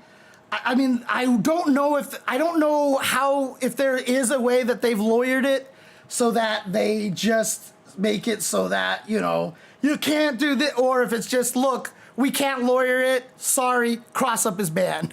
Like, I'm not sure of how that works exactly, so I'd have to look at the fine print for all the Capcom Cup stuff again, so. But yeah, you could absolutely make your own cross-up. You absolutely can, but I don't know if that's legal. Is the cross-up controller legal in Capcom Cup? Let's see. Here's AI. Hitbox, 2 years ago, from our understanding, the cross-up is not banned. After the CPU or so, I would say it looks like the hitbox controller is not allowed. So the maximum amount of directional command input is 4, and it is prohibited to put the same command into multiple buttons. For example, a player cannot assign the same directional command in 2 different buttons. A controller can have an analog stick along with directional buttons on DualShock, a lever, or directional buttons. However, the inputs from the directional actions with the analog stick must stay on analog, e.g. it is prohibited to convert mechanical ability of analog stick to lever or buttons. There you go. That's how they lawyered it. Is basically they're saying you can have 4 mechanical inputs, direct on-off inputs for motion, and you can have 4 more inputs for motion only if they are on an analog controller. There you go. So that's Capcom Cup rules. I don't know about Tekken World Tour, but I'm sure they've done it. Otherwise, everybody would be using it. Like, you'd be stupid not to use it. If you were playing in the Tekken World Tour, you would be absolutely stupid not to use it because, like I said, with the cross-up, I can do perfect electrics. I can do electric. I can do 5 electrics in a combo. It's like brain dead easy. it's brain dead easy when you have that. So, and so yeah, I'm sure that they probably would have to ban it from Tekken World Tour. So, oh, Nathan is rubbing my hand. Nathan is rubbing my hand. All right, let's see. Again, ignore the AI because the AI is wrong.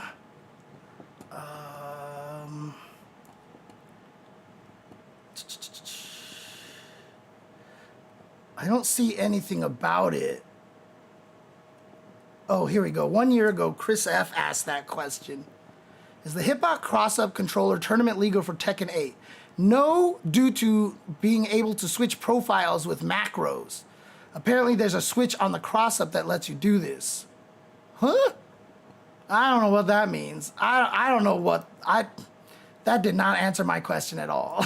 Anyways, I don't know about the Tekken World Tour. I don't know about the Tekken World Tour. So, Nathan, hi, buddy. I felt so bad for Nathan earlier today. My cats never crawl under my sheets, like under my blankets, under my covers on my bed. And apparently he climbed under one. And I didn't know, and I just like flopped onto the bed. So I definitely flopped onto Nathan. It's a good thing he's a big old chonk.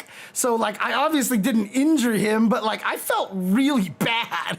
I felt really bad about that. So yeah.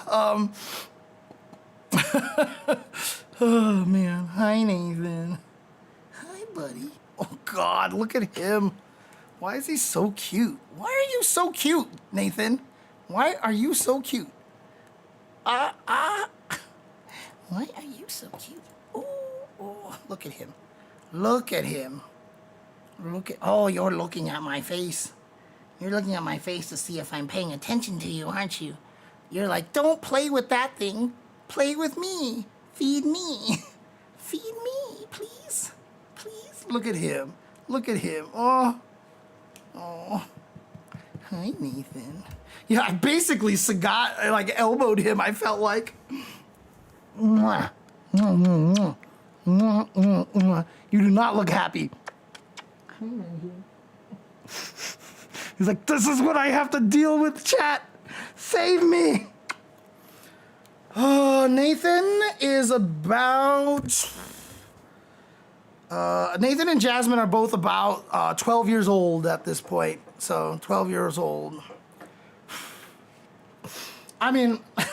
Back in the day, before, you know, Google AI got even better, my favorite Google AI answer that I have ever gotten, let me see if I can find it here. My favorite answer that I ever got, funny enough, was about Tekken, and it just made me laugh so badly. Oh yeah, here it is. This is what... I asked Google, who's older, Nina or Adam or Anna Williams, is what I asked. That's what I asked. Who's older? Is it Nina or Anna? And the answer I got was this. Let's see here. According to the Tekken lore, Nina Williams is older than Anna Williams. Nina is Anna's older sister. Explanation. Both characters are from the Williams family in the Tekken series, with Nina being the elder sibling. Key points. Nina is older. Nina is considered the older sister. Anna is younger. Anna is established as Nina's younger sister. I was like, thanks, Google. But I'm still confused. Is Nina Williams older than Anna? I'm not sure if you mentioned that. Oh man, I was laughing so hard when I got that result. I was cracking up so badly. I was like, really? Really? Like, you're literally killing, you're like draining energy that could power like third world countries to tell me that answer. I was like, thank you. Thanks. And I didn't even ask for it. I didn't even ask for it. You're giving it to me automatically. You suck, basically. God.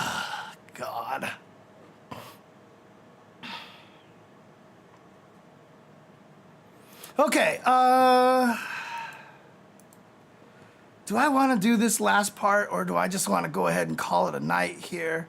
I mean, I started early. I've already been streaming for like 3 hours. I know I've gone significantly longer than that, but because these days I stream more often, I don't feel like I have the pressure to do everything. So I'm trying to stream more often. I will be back tomorrow, by the way. Even before I knew the Sagat trailer was going to drop, I had asked L.I. Joe if he wanted to do a little interview and, you know, ask him what he would like to see out of Sagat.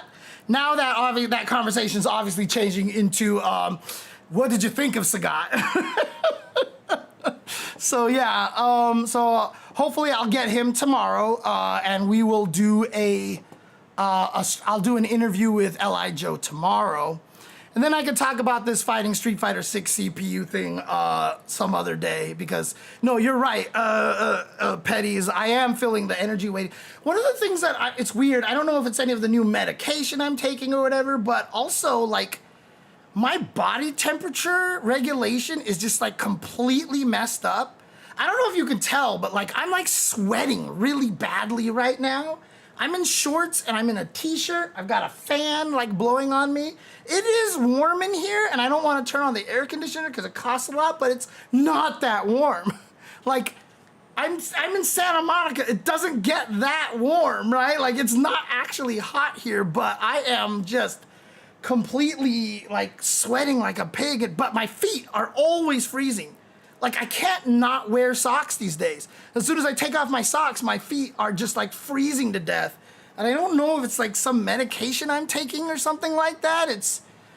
So I'm scared. I'm sure a lot of it might just be maybe like blood circulation is bad because I don't exercise enough, but that will be fixed very, very, very shortly. Very shortly, that will be very fixed, because I did get enough donation for a gym membership, and I have, in fact, just yesterday, I got myself a gym membership. So I will be starting my gym arc soon. So I will be asking for advice from people on what best things to do. But I'm probably going to start with just some cardio, because I know my energy sucks. So I'm just going to start with a little bit cardio before I start working on any sort of muscle strength training or anything like that. So I know lifting weights and stuff also burns more calories, and oftentimes burns more calories than actual cardio, but I just want to start simple. I don't want to overwhelm myself and make it so like I'm like, oh, go to the gym. Now the part is I have to figure out how to schedule my life that I can actually have a consistent time to go to the gym, because that's the hardest part for me. Sure, no problem, Zilcho. I'll be more than happy to get that. So, but my energy is bad, like bad. Like if I just walk anywhere, like I just get tired all of a sudden. Like my energy level is horrid, and my energy level at one point in my life was ridiculous because of DDR. Because of DDR, I had the most ridiculous like stamina. Like I'd just run and do all this stuff, and it was great. Now all of a sudden I'm just like all the time. So yeah, and I'm just sitting on couches and stuff like that all day. It's awful. So yeah, I will definitely be starting that. And what I'll probably do is on the Discord, again, I should promote this more often. Please join the Discord if you have a chance. Again, I'm trying to make this a nice gathering spot. I'm trying to just make it a nice friendly community. Yes, it is going to be very regulated. So if you start being an asshole or have any hate speech, I will ban you straight up. Like that's just how it works. So, I definitely am trying to craft just a nice place for people to go hang out, to do matchmaking and just talk about stuff. And the people who do speak oftentimes on the Discord right now are, you know, having a great time just communicating and having, you know, just having friendly guys to talk to about fighting games and stuff. So if you guys want to join that Discord, please do. I will probably create a new channel for subscribers in particular, for for like gym updates, right? So if you subscribe to my Twitch channel, you'll get that.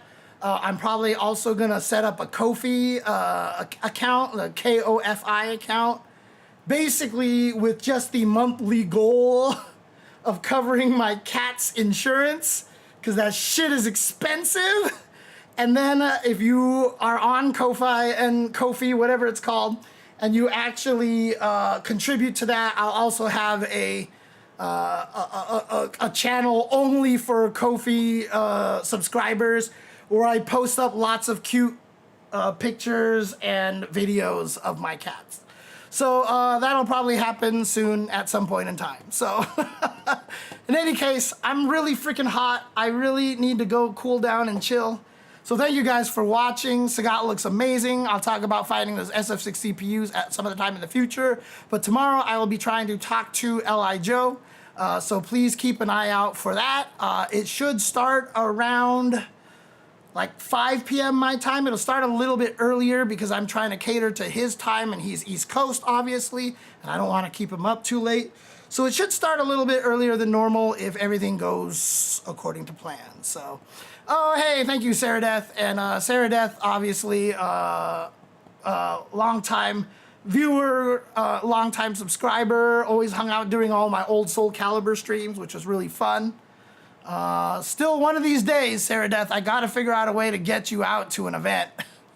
Because you definitely need to visit one of these offline large events. So, anyways, thank you guys for tuning in. Thank you guys for watching. Wow, as soon as I said thank you, Nathan just lifted his head and stared right at me.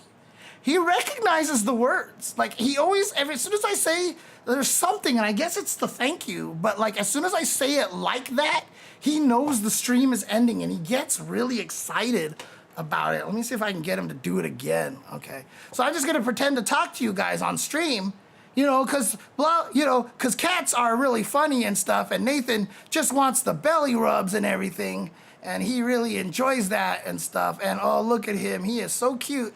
And wouldn't you want to subscribe to my Ko-fi to help me pay for their monthly insurances and stuff like that? But good kitty, good. Oh, look at you, good kitty. You know what he likes? He likes this. He likes this because I don't know if he just likes sniffing my hand or something because it's a familiar scent. But also he likes it because he likes it when I block out the light. There are sometimes that I just do this to him and he'll just fall asleep. Because cats will sometimes cover their own eyes just to get the light out, which is really funny. It's so cute looking. It's so cute looking. Anyways, thank you guys. Thank you for tuning in here. Appreciate you guys coming in here. And, oh, he's not doing anything. So again, if you do enjoy the content, please like and subscribe. And, you know, dang it. He's not doing it this time. All right, cool. Thank you guys. Thank you. I appreciate you guys. Make sure you tune in next time. Make sure you enjoy my future streams. I will be talking with L.I. Joe tomorrow. And remember, okay, whatever. He's not doing it. Okay, and remember to the day that this podcast graced your ears was the most important day of your life. But for me, it was Tuesday.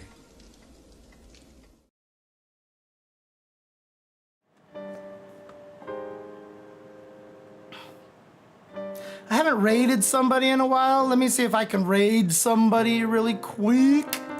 See if there's anybody to raid over here.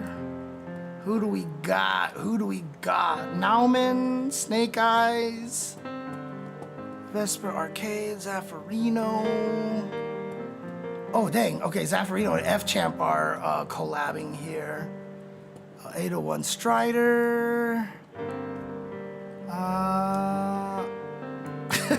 Frame Day is a social construct. Okay, 801 Strider is streaming. I'll go ahead and send you guys over there. So thank you guys for tuning in. I will see you guys next time. Peace out. Take care. And have a good one.